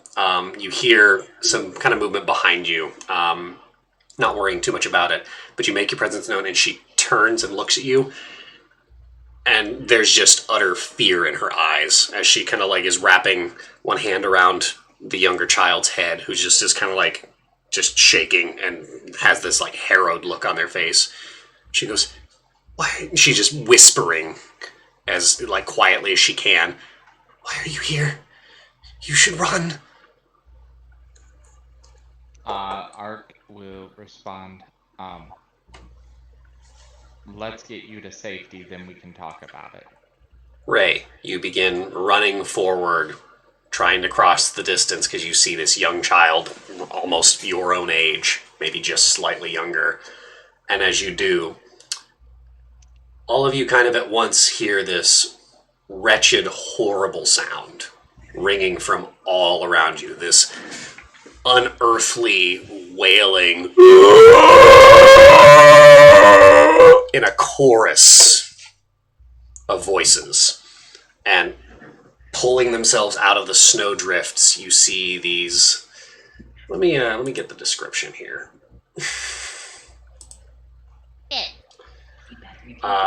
You see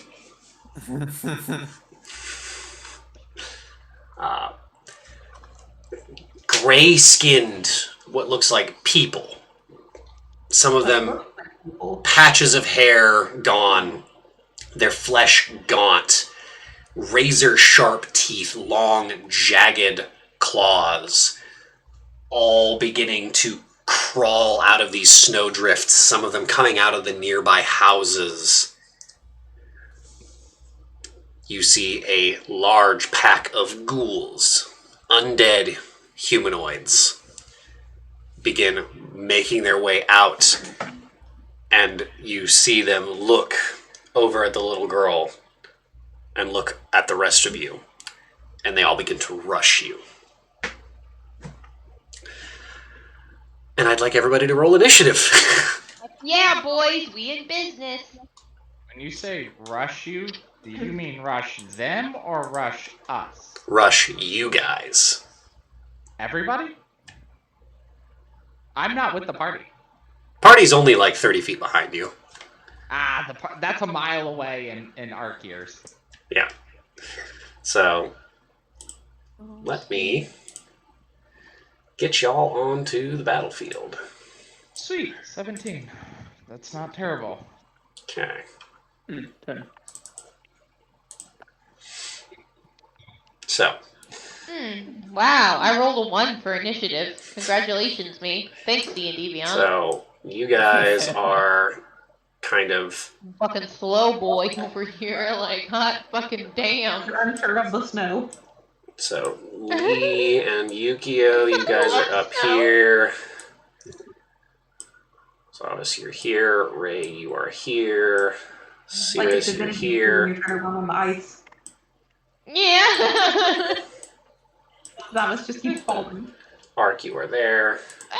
I mean, I have no racial to like the snow.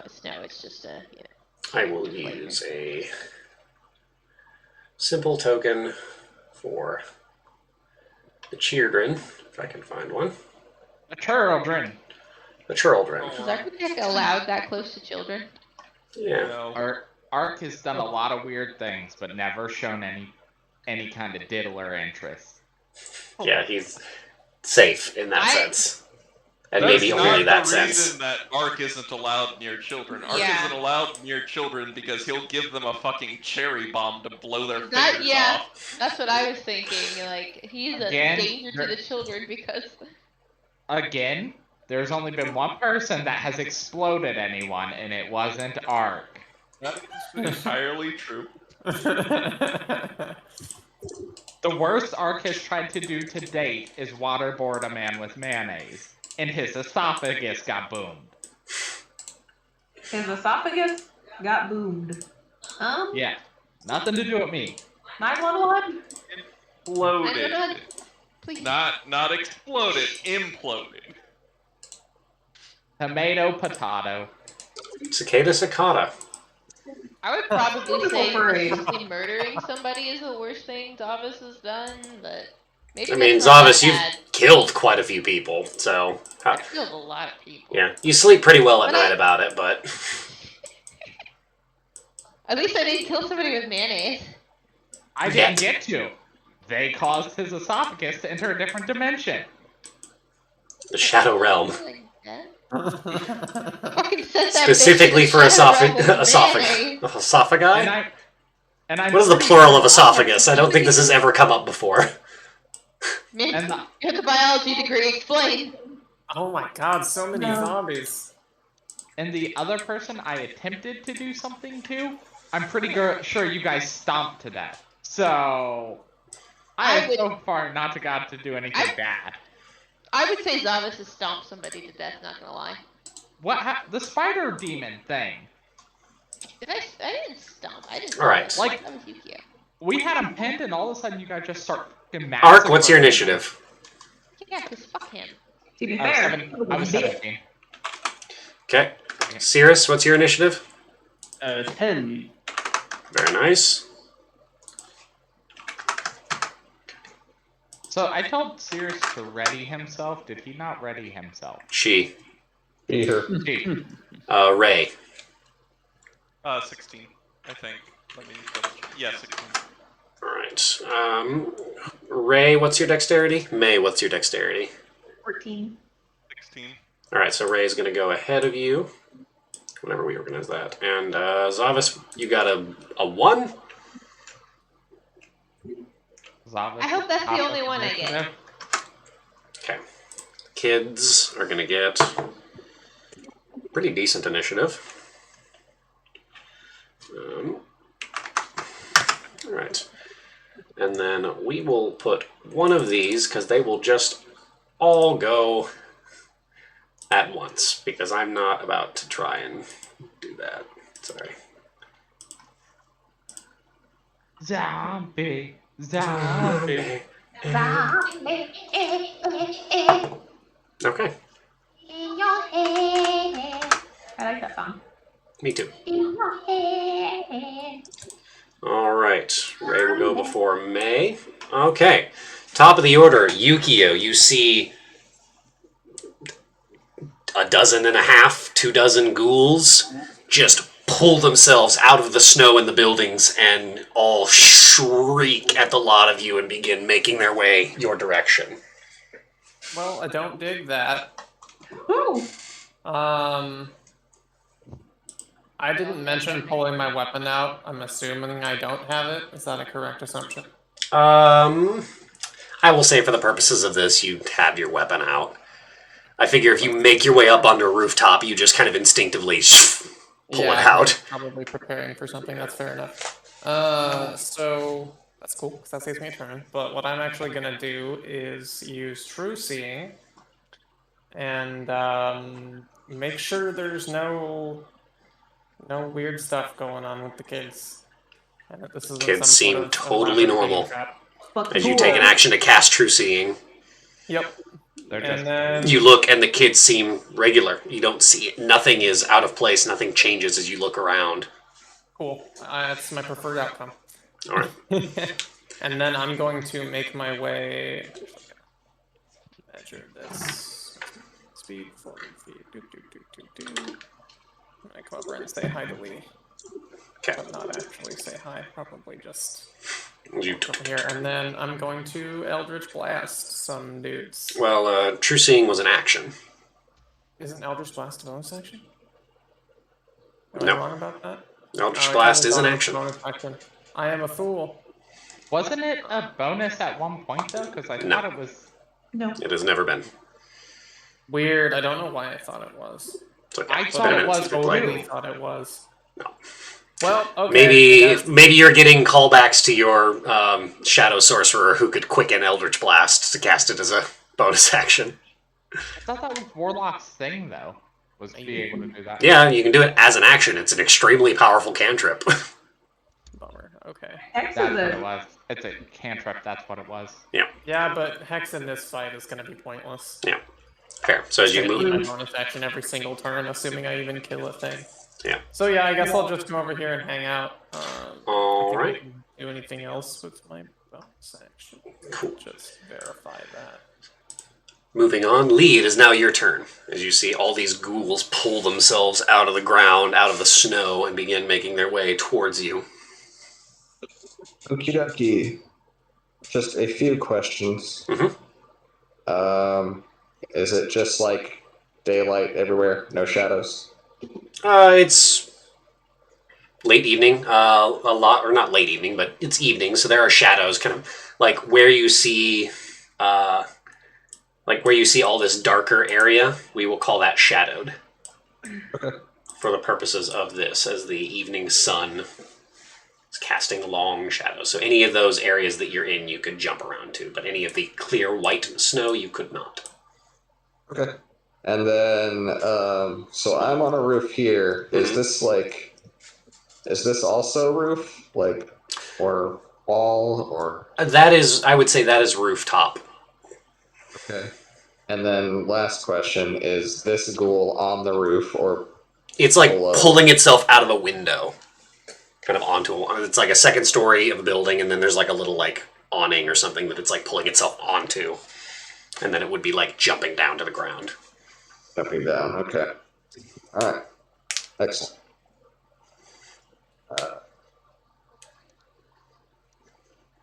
Get a ruler, javelin. Oh, let me get some battle music going on. I could do that.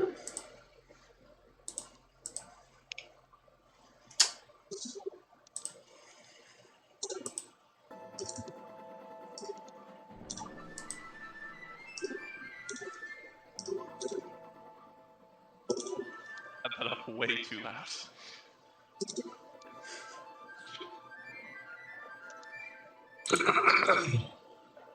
Okay.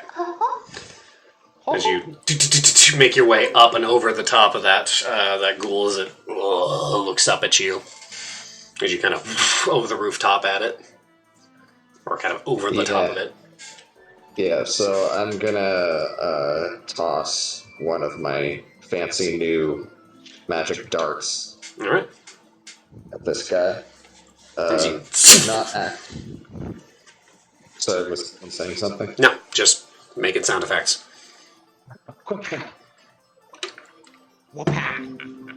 Wow. Alright. So since they haven't acted, I have advantage. Mm-hmm.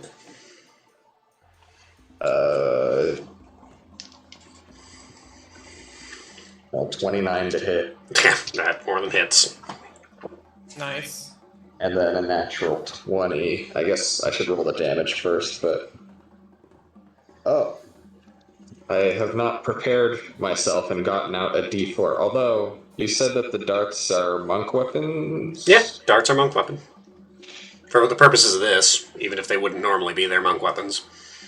Okay. Cool. Because I said so. Because if a dart is not a monk weapon, it's fucking stupid.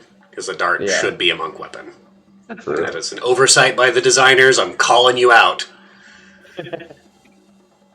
Oh man. 1 on the damage, so that's a total of 7 for the first attack. Okay. And then... I guess they're probably still up, so... Yep. As your first dart finds the thing in the shoulders, it turns your direction. Its tongue, like, way too long, lolling out of its mouth. Its needle-like teeth.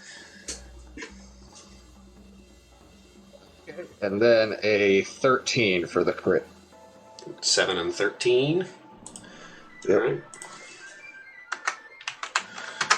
As your second strike hit you like hit the shoulder with the first one as it turns, and then the tongue rolls out. You pierce through the tongue and hit it in the neck, and it it's not dead, but it's hurt as you see just gouts of like chunky blood begin to kind of ooze out of it. That's my favorite kind of blood. Largely coagulated. All right. Anything else you're gonna do with your turn? Sure. I will spend a key point to do patient defense. As you throw those darts and then ready yourself for the attack to come. Now it is these guys. They are going to climb up next to you and make 2 attacks. I think. Yeah. Each of them is going to make a claw attack against you. First one is a natural 20. Is it Did she do disadvantage? Actually, no. That would have been disadvantage. So 10 plus 4 does 14 hit you. No. All right, and then the second one at disadvantage is worse. So nicely done. As they climb up and begin like trying to dig these long blackened nails into you, you just very deftly parrying and readying yourself. These ones are going to move. This one's going to move up and attack you, Ark. Natural 4. That's not going to do it with a total of 8. This one is going to move up. It's moving up next and is also going to attack you. Natural 19 for 23. Oh yeah, that whack. All right. It does 3, 6.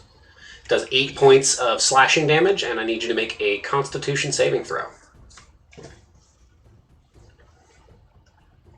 Okay. Constitution. Oh shit balls. Natural 19. Natural 19. You feel your body start to freeze up for a second, but that's fine. You do not have any issue. This one also moves up and is going to take a slash against you. 18. Oh, that hit. Okay. Another 8 points of slashing damage, and I need you to make another Constitution saving throw.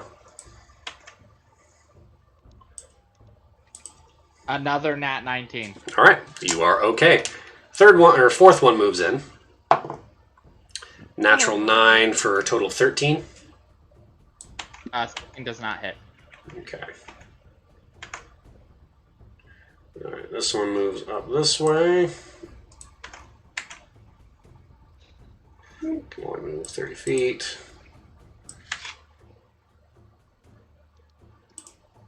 And I'll move one more. Oh my goodness. It can get right up to you, Cirrus. It's going to make an attack roll against you. Natural 4 misses. Yeah. Also, I've got my sanctuary spell. Yes, true. So it would do it at disadvantage anyways. Yeah. Yeah. So, there we go. What?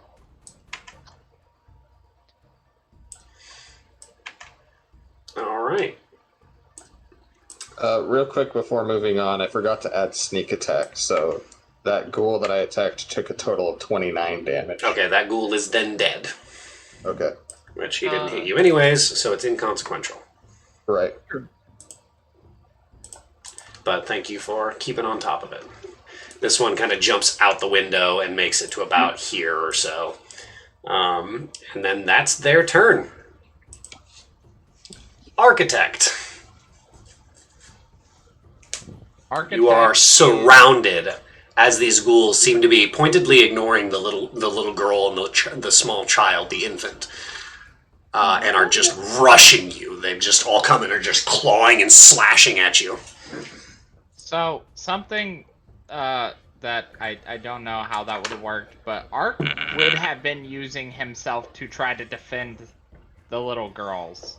Okay, then what you are doing right now is you are trying to keep yourself near them and push and shove and fend off these things, wielding whatever you have, using your metal arm or your metal and wood arm to just kind of smash like left and right, trying to ward them off. That is currently what you guys see is Ark is just standing over the two little girls, just swinging hard back and forth, trying to keep these things from getting at them.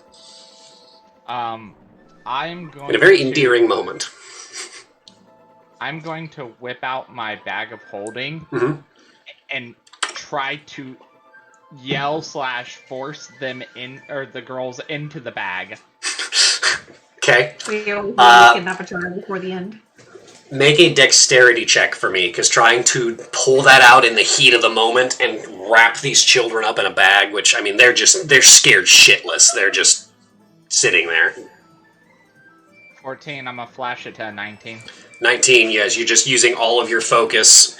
You get the, like, anime eye shine for a moment as you scoop the girls up in a bag, just kind of wrap it, and you just have your hand around the end, and it's like a sack of potatoes size bag as you're just continuing to swing hard. That's your action. Is there anything you'd like to do with your bonus action? That's a good question. The hell can I do with my bonus action?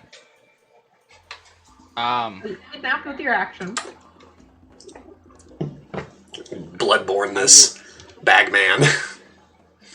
I will attempt to lunge backwards away from them. Alright, you will provoke 4 attacks of opportunity. Okay. Alright. First 2.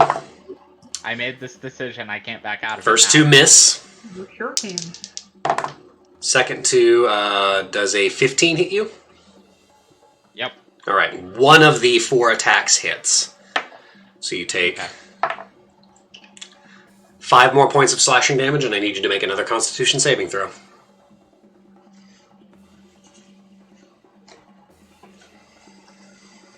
$14. 14. All right, you feel your muscles seize up as these things like claw at you, but you use your non-fleshy arm to take the brunt of the slash as your arm is starting to get already kind of torn apart and battered. It's beginning to have difficulty working, so you just kind of loop the bag over your shoulder, and as you're pulling and dragging, one of them does get and slash you kind of along the ribs. Your body seizes up for a second, but you are able to move. You have your movement. Okay, so... You are dragging... No, the bag doesn't change weight because it's a bag of holding, so you're good. So, I moved back and away from them. Okay. That's 10 feet of movement there. So, let's see. After that, I think I only have... What is my junk and stuff? I think I only have a little bit of movement. I'm not you should have a total of 30 feet unless something funky's going on. Yep, 30. So you've moved 10. 5, 10, 15.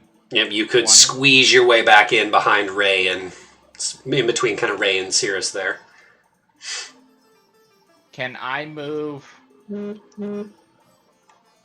here and toss the bag?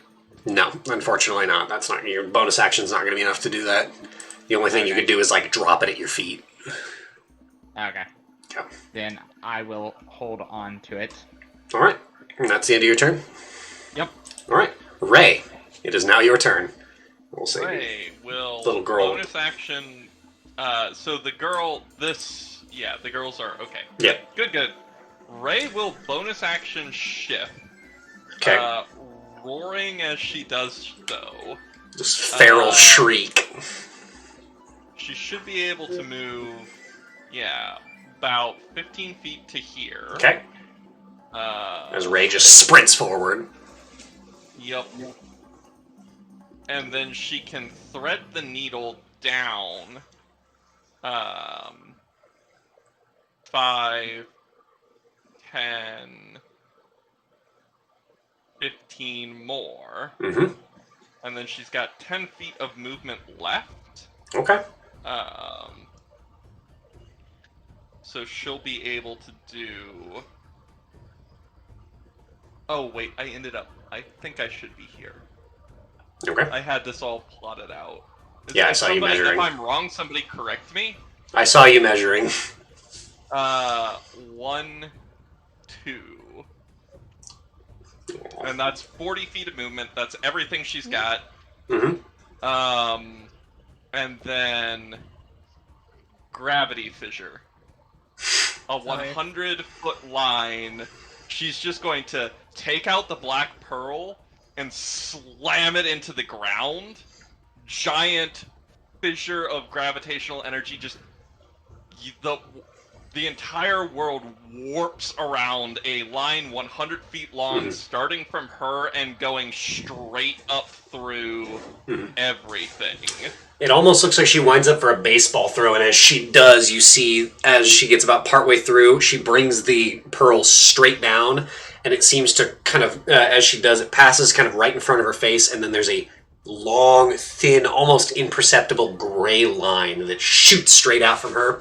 You see it leads into, like, a building, and then all at once there's this just, like, pull. All of you even feel your body being pulled in that direction as the energy around just all snaps into center. Everything above and below, snow jumps up. And what is the saving throw for me? Constitution saving throw. Okay. DC is 16. And then... And it's everything within 5 feet of that line? In 10 feet of that line. And 10 feet of that line, alright. So that would be this one. Sorry. This one. Yeah. It's No, it's sorry, that 5. one No, it and wouldn't be. Yeah, it'd everything just be all along the these guys. line. 1, 2, 3, 4, 6, 7, 8. Very nice. 8 Constitution saving throws. Yeah, Okay. bitchin'. DC, you said 16? Yep. Alright. So that's 1 success, 1 failure. Yeah, just roll it out, and then I'll tell you the 2 damage. successes, 2 failures. 3 successes, 3 failures. So half succeeded, half failed. Cool. Almost exactly, or exactly, every time I rolled a success and a failure. So 8d8. Things that failed will take 28. Things that didn't fail take 4. Or things that failed take 28. Things that didn't fail take 14, and everything is pulled. Things that saved don't get pulled. Mhm. Things that didn't save get pulled to the line. Gotcha.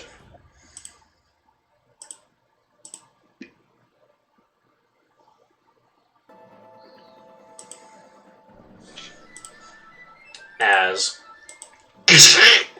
half of them, their forms just crumple and twist and kind of like wrap around this thin gray line. You see part of the house that the line went through just comes undone and shatters, like a window just collapses in. And yeah, so this is pulled, we'll say like that. That one actually succeeded, so it is not pulled. So yeah, everything stays in that line, but half of them die. Very nice, as they are just crushed, and the ichor and sweetbreads inside them just all squeeze out like toothpaste. Yummy. I hate the term sweetbread stuff. And that's your turn. That is all you can do, but a very, very good turn. Did somebody steal your sweet rolls? All right, May, it is now your turn. May. AoE is raised jam. Yes. Damn it. What? Okay, sorry. I have every. Okay, I'm gonna move my full movement to here, Mm-hmm. and then I'm going to use Channel Divinity, Turn Undead. All right. What's the range on it? 30 feet. All right, for the You purpose did of... it! That's all of them, That's all of them? unless I'm If- mistaken. Except for this one at the bottom. Yeah. Yeah. Slightly. Yeah. All but one that are Yep. remaining. Okay. That's just the aura, so I can see it. Save DC 17 Wisdom.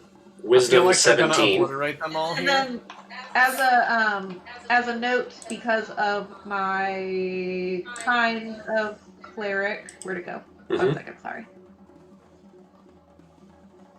I feel like this stuff is kind of put in weird spots, so I find it hard to. If they fail my save and their CR2 or lower, they're automatically destroyed. Very nice. 1, 2, 3, 4, 5, 6, 7, 8, 9. So I need to roll 9 of these. It's 1 success and 1 failure. 2 successes and 2 failures. 2 more failures. 1 more success and 1 more failure. And then the last one. So 3 successes, and the rest of them fail. As May, you stride forward, and this look of focus kind of crosses her face as she steps forward. And I forget, what is your holy symbol again? Turtle. Turtle? I don't remember. It wasn't. I don't remember right now. No, it wasn't turtle. No. Honestly, I think it was like a miniature of your Kodama. I think it's like a crescent on my shield or something. I don't remember. Okay, yeah. So It was you hard step card. forward, your shield coming up, and then the crest on it begins to Yeah. light up, and then this wave of just force kind of blasts out, and 3 of them survive. So we'll say this one,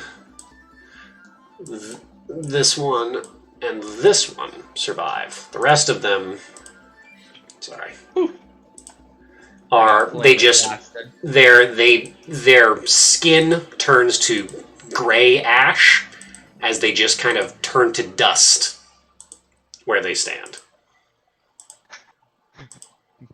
May walks out and hits him with the skadoosh.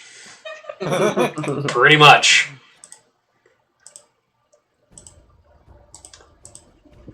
All right. I'm a little sad because I had a cool thing planned, but at the same time, that's awesome.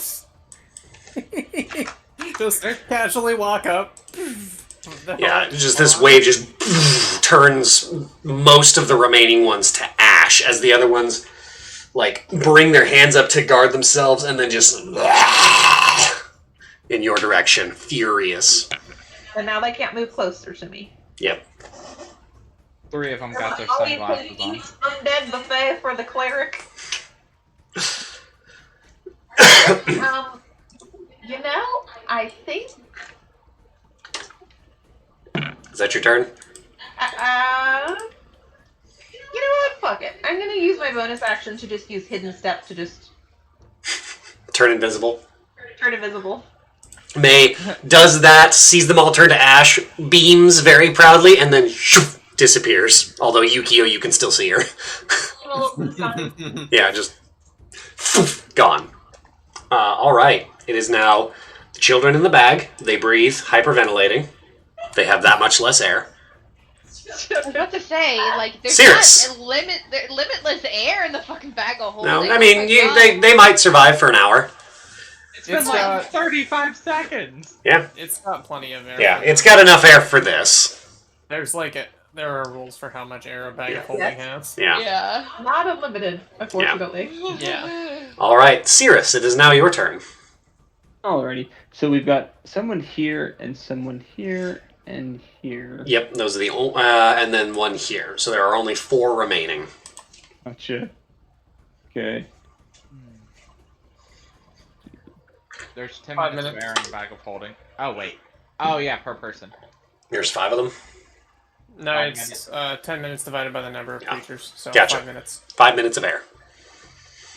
I also cannot control my token. Why is this the case? This is so annoying. Oh, right. Because when you were gone, I gave Lee control. Sorry about that. No, they're all almost Nope. dead. Wrong person. There we go. There you go. You should have control now. Alright, I will move up to here. Alright, as you just stride forward. Yes, and I'm going to do combat with this creature. Alright. Alright, let's see. Does a 29 hit him? Oh, yeah. Okay. So first damage is 10 damage there, Okay. and then my second attack, 24, Yep. 14, so 24 in total so far. 24 total damage. Dead. Yeah, so far. Okay, that's what I figured. Just 2 quick strikes and it is just immediately slain. Well, yeah, that's my turn right there. Figured it'd be pretty quick. Yep. Alright. Zavis. Finally. That's what you get for rolling a 1. Sorry. I know. I'm gonna look very disappointed that most of them are dead and just fucking book my ass over to this one that's Although still you alive. did just see Ray and May do some fucking work. Dude, this is what I get for having a slow reaction time. Ah, save some! And I'm just gonna go run and swing my sword at this motherfucker. Alright. Because why the fuck else would I do anything? Well, sorry. Bonus action, ignite my sword, and then... Gotcha. Sweet. Alright. Fire, and then chop. Alright, let's see. I rolled a 26 to hit. That'll hit. Okay, let's do first my sword. That's a 7. It won't Let me do the 2d6. So I'll just do that on roll20. I don't. Actually, wait. How do you make it multiple dice on?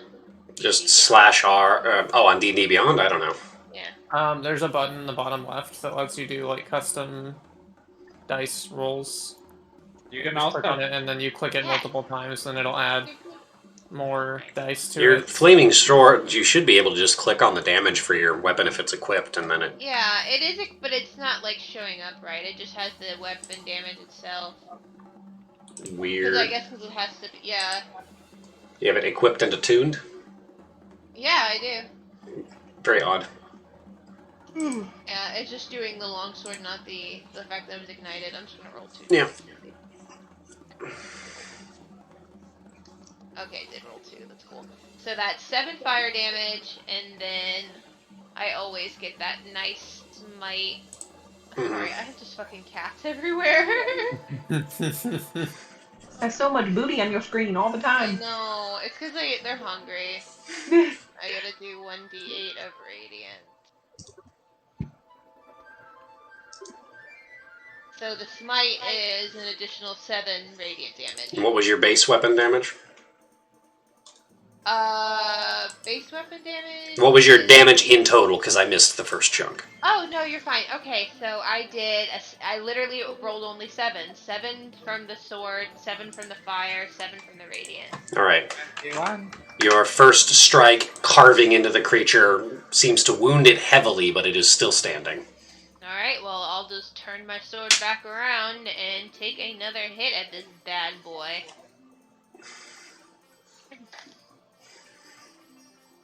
So that is a 19 to hit. Okay, you literally could not do little enough damage. So basically what happens is you charge forward, you take a right to left, just hard swing as it cuts across the body, as the fire kind of licks up and it looks up at you, shrieks, and then you just kind of look at it and lop the head off.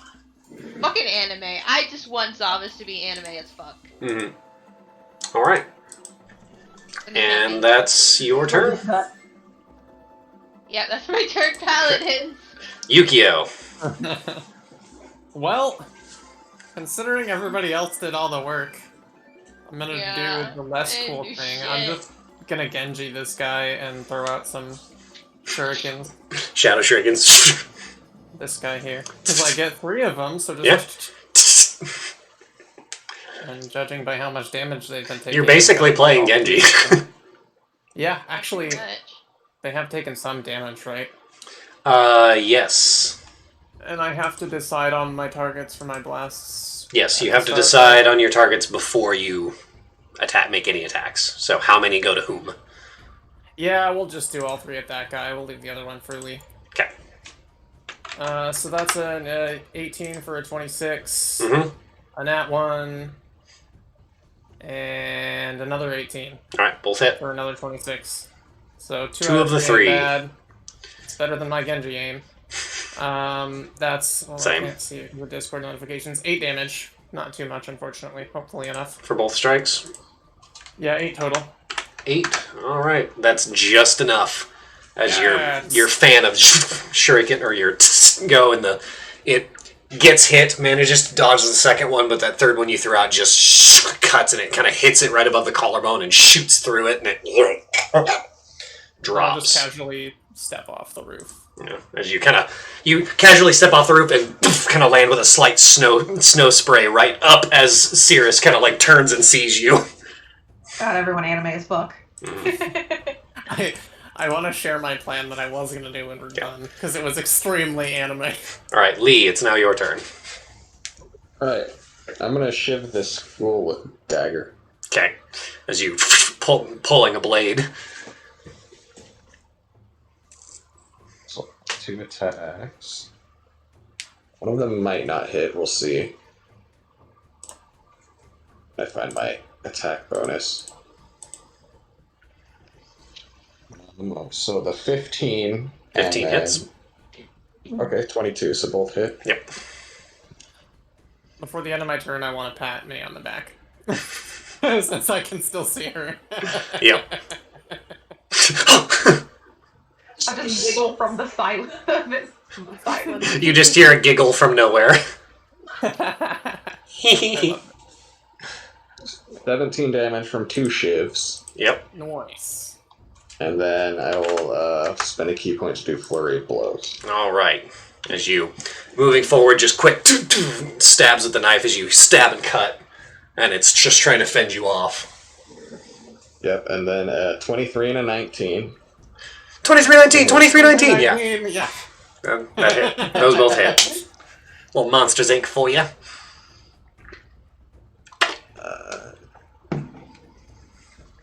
Another 21 damage. Alright. Just kill, You like, with do- the last attack alone. You do like 2 quick stabs, and then you step up and you like do like the almost like the walking kick, like you jump, kick on its knee, you hear a crack as you break the femur of the leg, and then using the momentum as you kind of leap up and back, you twist and just land a hard kick across the side of its head, and its neck just breaks at a very terrible, unnatural angle, and the body goes limp as you kind of turn and land facing the wall. You're like up on the little like rooftop as you kind of like jumped off of it, and you're kind of like up on the little rooftop as you look around. That was the last of the ghouls. We did it. Nice. Bye-bye, boys. May, after a moment, you pop back into existence. Visibility, I should say. Good job, everyone. So, can I point out this group is a bunch of fucking assholes? I'm sitting here like borderline bleeding out on the ground, like trying to protect these children. Everybody's over here trying to do the flaring shit. Fucking asshole McBig sword walked by, couldn't even like gesture me with a smack on the ass. Like, here's a little healing. And with that, we're going to take a quick break. We're going to take a quick break. I have to use the restroom. Shiv damage is All in better. character. All right. Yeah, We'll be right back, guys. And we're back. All right. So, catching up, battle has ended. The dust and snow settles as the last of the ghouls was slain. And the architect has 2 children in the bag.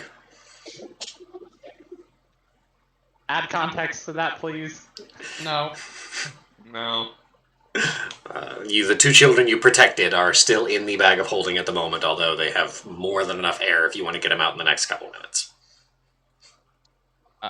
Yeah. They have like 4 minutes and 40 seconds of air. Yeah, I'll go ahead and like fumble through my injuries and try to dump them or like remove them from the bag without just dropping them on their head.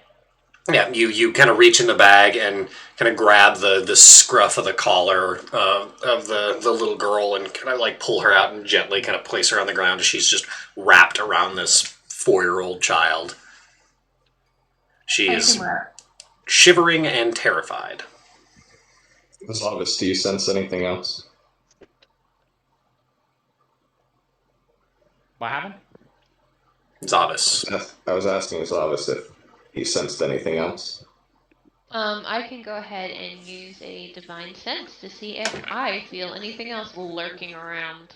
As you kind of step forward and use your divine sense, you gather that all of the undead in the immediate area have been slain. I don't sense anything in the general area around us. But I can't say for certain what lies beyond. May? Arc has. You can get Arc first. Okay, Ark. Ark's just going to turn to the girls after hearing this and go, okay. And You're like lay on his side. Your artifice arm is badly damaged and is going to need repairs tonight. Because you just used it as a shield, basically. I imagine as he's giving a thumbs up, his pinky just breaks off and Yeah. kind of... No, it's not the pinky, it's the index finger. He goes down on his side, is like, Bang. and then it like breaks and Yeah, it just fires the little flagpole wholesale as it just kind of hits the ground. As you are heavily wounded. Yes, May. They will come up to Architect and use a 3rd level Cure Wounds. Alright. Which I rolled not poopy doop on. 18, 19, 20.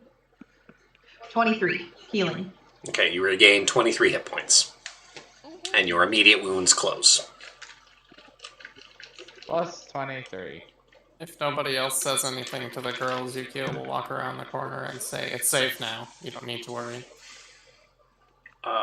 This doesn't have much of an effect on the young girl's bearing. She seems quite nervous. I mean, expectedly. Yeah. We are a bunch of random people with weapons. Mhm.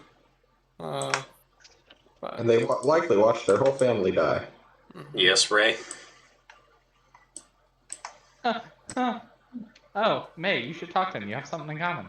Yeah, Ray will address the party and say, "We should get."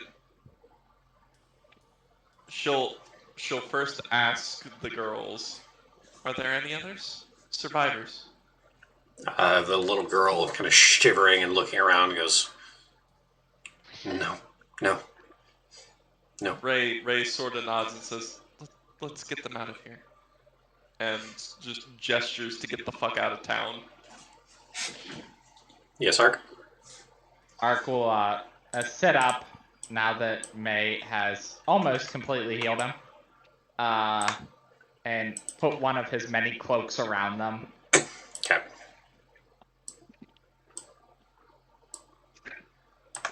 As you wrap the girls in the cloak and you all kind of make your way out of the village courtyard, at the very least, where all of the carnage happened.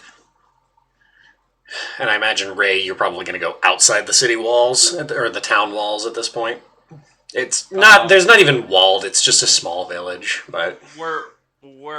So at this juncture, with there were no survivors, her goal is to keep traveling on as far as she can from it, and when we need to rest for the night, she's going to put up the tower. Yeah, it's late enough in the evening, it's probably like 7:30, close to sunset at this point. So, yeah, just like an hour out of town, just to sort of put it behind them. Okay. I support this plan. Alright. Yeah. So you guys take an hour to kind of march away from the village. The little girl is just kind of like holding her infant sibling, it seems. You find out it's a little girl and a little boy. Their names are Kyo. The girl is Kyo, and then the little boy is Mugen. Yep. As you guys are walking, she stays pretty quiet. Okay, unless anybody addresses her, she doesn't seem to speak. She just kind of seems to walk with her younger sibling, just holding him. May will not try to speak to her because she sees kind of a kindred spirit, but she'll call to the little Kodamas and try to get them to go and like goofily dance around near the kids to see if she can get them to crack a smile or. As you guys are kind of walking, you see Kodama kind of just appear a little ways in the distance, just enough to like a few of them like try and do handstands on the snow and like fall, and then a couple of them like do like a little like slap fight goofily and knock each other over and then panic and try and help the other up, and just small little things as you go along. The kids, their demeanor doesn't seem to change too much. The younger one does look and smile and make a little like laugh at this as it's going on. The older girl, she's a little too harrowed to really be paying attention, but Mugen, he does seem to notice and chuckles and laughs. But you guys travel for about an hour. It is just dark at this point, and Ray, you plop down the tower. Yeah, I'm gonna cast it at 5th level for 5 stories. Okay. And I'll give them, actually, in character thing would be, are either of you afraid of heights? The younger one, or the younger one doesn't really know what you mean by that. But Kyo, she says, no. Uh, you can have the highest room, and then I'll plop down 5 stories to the tower, and the top one will be a extremely luxurious bedroom, Okay. as best as I can manage. Both Kyo and Mugen's eyes just turn saucer wide as a tower just appears in front of them, 5 stories high, as they just are. Mugen excitedly points, just says, "It's tall." Yeah, and the top one is yours. Architect. Ark will start to lead them up to their room. Okay. Kyo, Mugen happily comes along. He reaches up and grabs your good hand, kind of grabbing one of your fingers. Yes, Yu-Gi-Oh? I was gonna say before we lead them up, we. Oh, I guess we could take food up to the room, but I was saying I want to give them some food. Yeah. Hachi has some, I'm sure. Hachi, he's had a very, like, is the word I'm thinking of spurious? Hold on. Yeah, we can just take the food up to them after it's prepared. No, Regardless. spurious is not the right word. Never mind. Hachi has had a very furrowed expression, very, like, determined. He seemed very off put by what happened, and you've seen the gears just kind of turn in his head for the last hour, and then as soon as the tower's up, he immediately darts to the kitchen area and begins working, as if seeming to have a plan. Yeah, as I was saying, you guys are going up. Mugen reaches up and grabs Ark. He grabs your left pinky as you kind of walk up. Kyo seems more hesitant as she kind of more slowly enters the space and is observing and looking around. And as you get a look, Kyo is not much younger than Ray, maybe a year or two. Ray, you're like 13, 14. 12ish, yeah. Yeah, so she's right about your age. As she's kind of looking around, and she looks at you very specifically, realizing that you've got to be about as old as she is, and she just seems more nervous than anything, like cautious as she kind of enters the space and is looking around at the lavish like fire and the cooking space and seeing the stairs that lead up. Yeah, I think for this particular summoning, it's going to be 3 bedrooms, a kitchen, and then a lounge on the bottom. Okay, the kitchen being above. No, 3 bedrooms, kitchen, or 3 bedroom. Mm-hmm.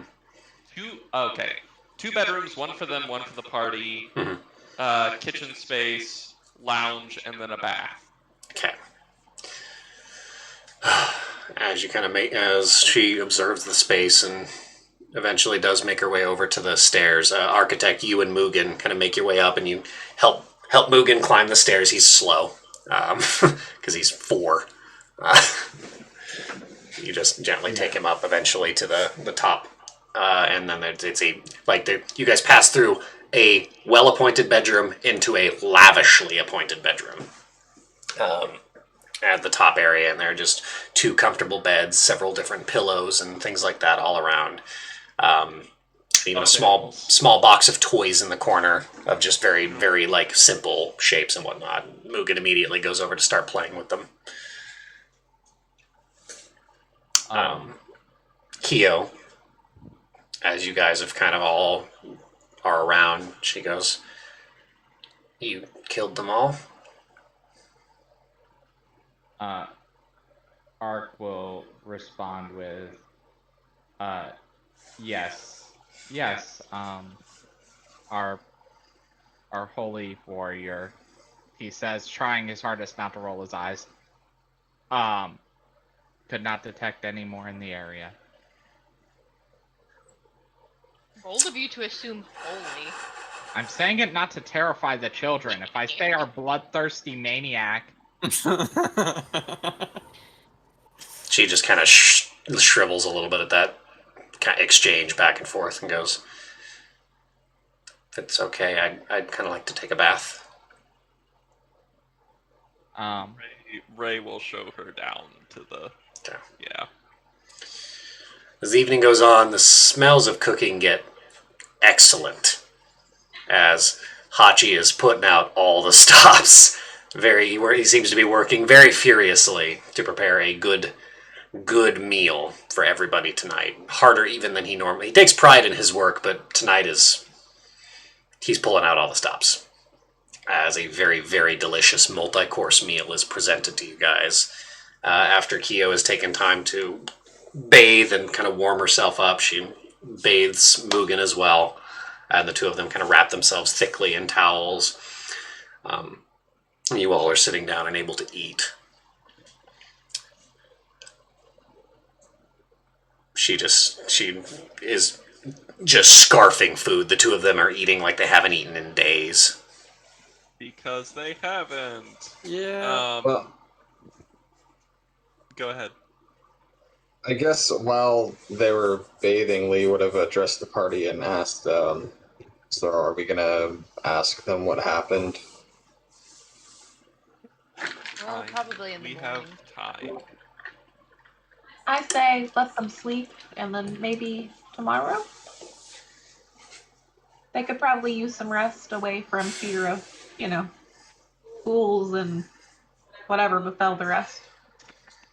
I trust your judgment in that regard.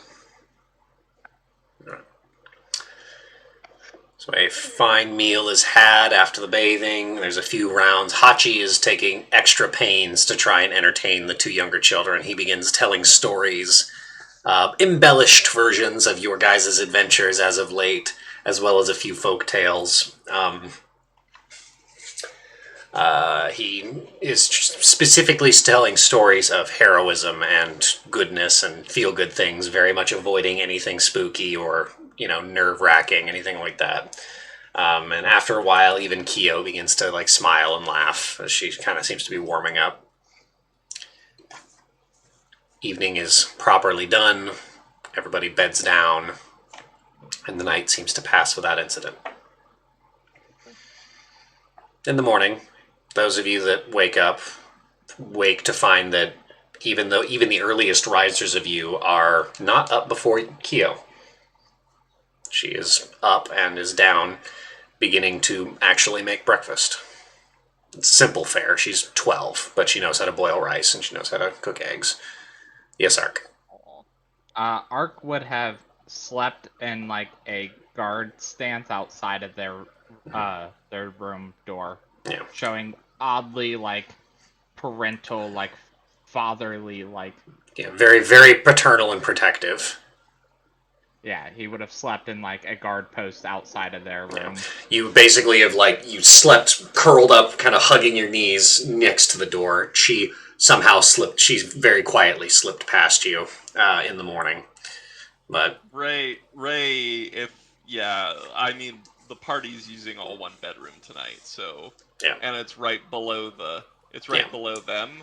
So when Ray sees Ark doing this, after he's actually gone to sleep, she'll drag a blanket over and toss it on him. So Ark, you do wake up with a blanket over the top of you. But as you all wake, you find that Kyo is downstairs cooking. Not doing a great job because she's 12, but she is preparing food. She seems to be trying to make a lot of it. But she's not frustrated, just focused. Hachi, you lazy prick. Hachi, who is usually up before the rest of you, except for Lee, is rubbing the sleep out of his eyes and let me help, dear. As he kind of walks over, they're the same height. As he kind of waddles over and begins kind of helping, kind of falling into motion, letting her kind of lead and serving as her sous chef.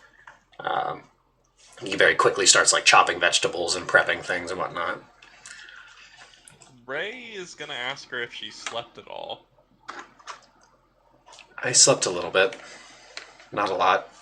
I mostly just made sure that Mugen slept. He's been very tired since everything happened. I'm sorry I didn't thank you properly last night. You saved us. if you have the ability, you need to act. That's all there is to it.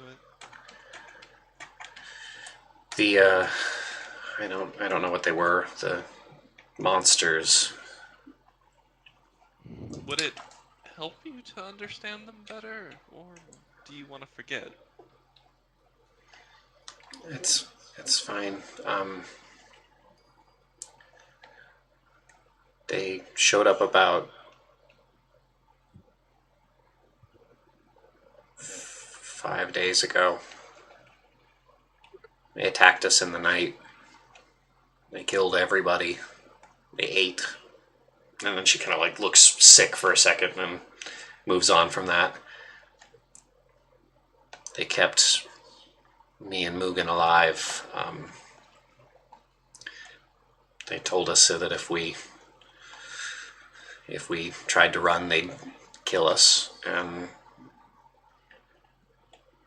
when people would come into the town every day, travelers and traders, they'd see us, and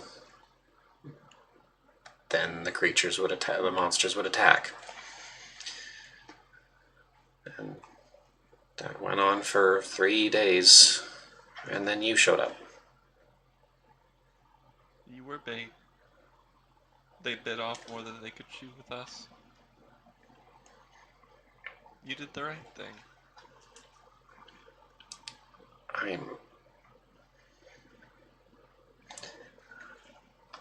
I have an uncle. He lives in Bakujin. You've done a lot already, but could you take me and Mugen there? We're headed that way. Okay. She kind of shakes herself. I'm not a very good cook, but she kind of presents this very simple meal of kind of like rice and eggs with just a very simple gravy. I made breakfast. Yukio will immediately walk up and take a bowl and start eating. Yeah, tastes okay. May will walk up, almost pushing Yukio aside to try to get at it too. Like, clearly, performatively. Yeah. A little bit, trying to look eager, but... Yeah, trying to look eager like she... Oh, I want a bowl. Okay. So, Yeah, do I right. know what those things were? Out of curiosity? Yes, those were ghouls. Type of wretched undead that eats people. Very specifically. They are known for their voracious hunger. And they are, strangely enough, intelligent undead. Not bright, but they are intelligent. Is going to be paying every member of the party telepathically with, "You will eat, and it will be the best meal of your life, and you will say so." Architect? Ark's probably waking. The food most likely smell woke him up, Yeah. and there's going to be a great calamity when he realizes the little girl's gone. Yeah. As you hear crashing coming from 5 floors, things knocking and falling over, as you kind of like burst through. Yeah, you're like still like tightening screws in your arm as you've been kind of like quickly trying to repair it. There's a couple like just like pieces of paper that are slapped over it. You've like got an outlined drawing of it in your mouth as you're like trying to compare the two as you arrive. He's coming down before he bursts through the door. Yukio's just gonna like listen and just be like, as as he bursts through the door. the sliding door slams open and you're like hyperventilating and you see everybody else except for like Mugen, the young boy, just sitting around the like dining area. Everybody with just like bowls of food. As you see Ark just like hair disheveled, paper like schematic in one mouth, screwdriver in the other. In one mouth. Yeah. My phrasing aside, you get what I mean. It has 2 mouths, one on top, one on bottom. Why does this bear have 2 mouths? Once Ark realizes everybody's in the main room and safe, he's just going to like slowly step back through the sliding door and shut it back. Yeah, just very caught, like a hunting animal that's suddenly been spotted. This is like Recede into the shadows. May will pick up a serving of food, open the sliding door again, and just stick her arm through it with it. Yeah. Architect's still standing there about 4 feet back. He reaches with his broken hand. Yeah, you've got it mostly put back together. The one finger's still a little fucked, but it's enough to grab the bowl. And then she'll close the door again. I'll look at you and be like, so that's the architect. That's the only introduction the architect gets. Guy almost dies saving these kids. I mean, he had ample opportunity to do it himself. To add insult to injury, Architect will hear, "You will eat this. It is the best meal of your life. You will say so." Okay. Eventually, Mugen makes his way down the stairs slowly, clutching it like a toy in a blanket, and then just follows the smell of food into the kitchen and begins eating heartily. Yes, Lee? Even though Lee would usually eat separate from the group, this will be one of those opportunities where they use their illusion to make a curtain and eat. This is only the second time that a curtain appears around Lee as he just sits and you hear the sounds of eating, but of course the curtain is And they present. say, no true sight. All right. Was in the middle of casting that spell and then stopped. All right. As the meal is finished, you guys are all ready to do whatever you would like for the day. You have, let's see how many days of travel you have left. It was 2 days. You have 2 more days worth of travel. I messaged Mr. DM. Working on it. Uh-oh. It's Secret just... shit. It wasn't important. I just wanted to tell you how much I hated May for not healing me during that fight.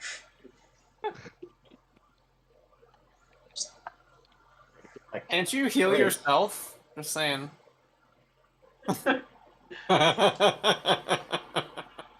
Then perish.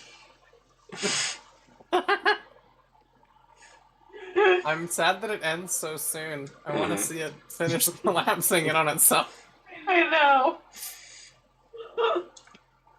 Just Alright. have Ray shove a black pearl down its throat.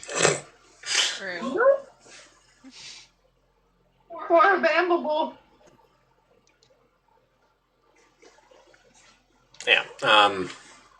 So you guys have 2 days worth of travel left. Hachi makes sure that the kids can ride on the cart and make sure that they're properly warm and wrapped up. Is there anything you would like to do on the remaining 2 days of travel?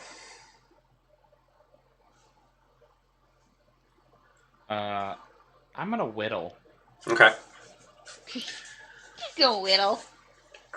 I'm gonna do a whittling. Whittling. Whittle. As you guys make your way, the 2 days of travel are relatively uneventful. And you do eventually find your way near a great, massive city. You see a large walled city. It's the peaks of its castle-like structures just coated in snow, torchlight everywhere, and then the thick, enormous walls, and then a gatehouse full of guards. There's currently one wagon stopped at basically one wagon stopped right at the front gate, and it seems there's like a small crowd of people waiting to get inside. You guys are still 10 or so minutes from getting there. You've seen this city for a while, but as you are approaching, you see just the scope of it. It is huge. It is a larger city than most of you have seen. Well, no, Cirrus, you've seen this city and a few others. So, yeah. Never mind. May, this is a huge city. Like about I'm assuming that I've been here before then. Yeah, you've been to cities about this big. I figure I've been in most of the Mhm. provinces at least once. Yeah. So. Does anyone watching happen to see my camera kept shaking? It was because my cat was aggressively rubbing her head on my laptop. Yes, they do. Attention. Yeah. May, this city is fucking enormous. The walls are at least 50 feet high. Can't. Does any? How do we find our way without a map? Yeah, we'll figure it out. That's. I'm sure Sarah there's should ways. know her way around. Yeah. It's true. Have you never been to a city before, May? Like this? This isn't a city. This is a country. I didn't know they. I've never seen something like this. As you guys approach the gate, it seems that there's the collection of guards, largely elven, a few humans, a gnome, all present. They make very clear that you are to stop for an inspection and a conversation. The guard captain is a gnome, incredibly short, wielding a spear. His helmet is taken off and tucked under one arm. He is completely bald and has a very large mustache, kind of curled to points on either side, and kind of like bushy eyebrows as he kind of makes his way up to you, the spear in his hand, as he looks up to you and goes, "State your business." Yukio will pipe up. Well, Raise my we're just eyebrows passing at him. through on the way to Goken Temple, but we stopped by a village on the way that was beset by ghouls, and we're here to escort these children to their uncle. His expression grows a little troubled. That might be difficult for you, traveler. You see, ghouls are becoming a very regular problem. I'm surprised you only ran into one horde of them. And nobody has heard from Goken Temple for many months. Ah, that is troubling news. Indeed. It is terrible to say, but the country is beset by an immense horde of undead. A horde? A horde of undead. We know not its source, It could kill us before. and we are trying our best to send patrols out to protect the nearby villages, but the city is essentially under siege, or at least that's how it's being treated. Have you tried sending Jon Snow? Who, Architect? Well, at the risk of sounding self-important, we do actually hope to do something about that, so any information would be appreciated. Well, I can only say so much, unfortunately, because of my position and station, but you are all seem to be road-weary travelers. A quick inspection of the cart, and then you're welcome to pass on in. Appreciate it. They quickly go through the cart, make sure that nothing is being stowed that should not be there, making sure no creatures are on the underside of the cart being brought into the city, things like that. Just very quick but thorough. Kind of very quick but thorough once over. And then you are waved in through the gates. The city is immense, and as soon as you kind of pass through that gate, you just see a huge sea of people. No small amount of individuals that seem to be like refugees from nearby areas, and then merchants and travelers and traders and just working people. A thick throng of humanoids all throughout the area. It is a very big and very busy city.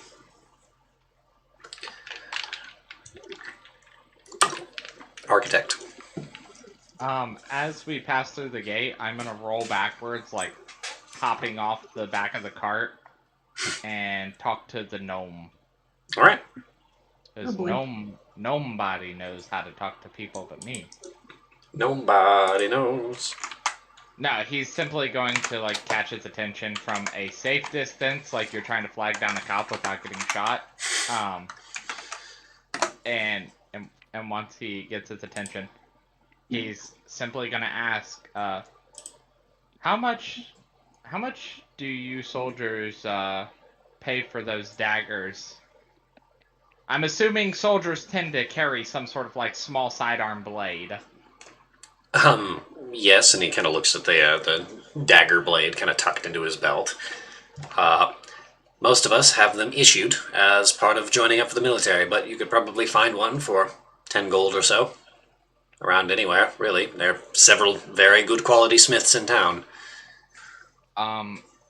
Ark is going to pull out a pouch of 50 gold and hold it out to him. I want that one, and point at his. He looks at his dagger and then looks up at you with a quirked eyebrow. And why would you pay for a guard captain's dagger at 5 times the cost? To guarantee if it gets stolen, it can be identified. Not sure that's how that works. There isn't like a registry of blades. Do you want the money or not? What? He snatches the gold and produces the dagger. He's just going to tip his non-existent like fedora hat and hop back onto the cart. Good day. Be safe, travelers, as he tucks the gold into his pouch. In the gap where a dagger was. Yep, just basically ties it onto his belt where the dagger was. I'm just gonna go buy a brand new dagger. $40 profit. Yeah. All right. As you guys make your way into the city, Kyo points you in the direction of the district where her uncle lives. He runs a small sundries shop in town. It's just simply called Kawakami's. A what? Kawakami, like Kawakimi, or Kami. Tyler, Yep. we're coming up on 1 o'clock. Yep. I think this is probably about where we will call it. Okay. Start with the roleplay next time. Yep. It is getting late for our East Coast folks, so I think unless anybody has anything pressing, we can call this. All right. Well, thank you all for watching. This has been a lot of fun, and we should be back to a regular schedule. So tell your friends. Hopefully we get some more views and everybody has fun. All right. Thanks, guys. We'll see you next time.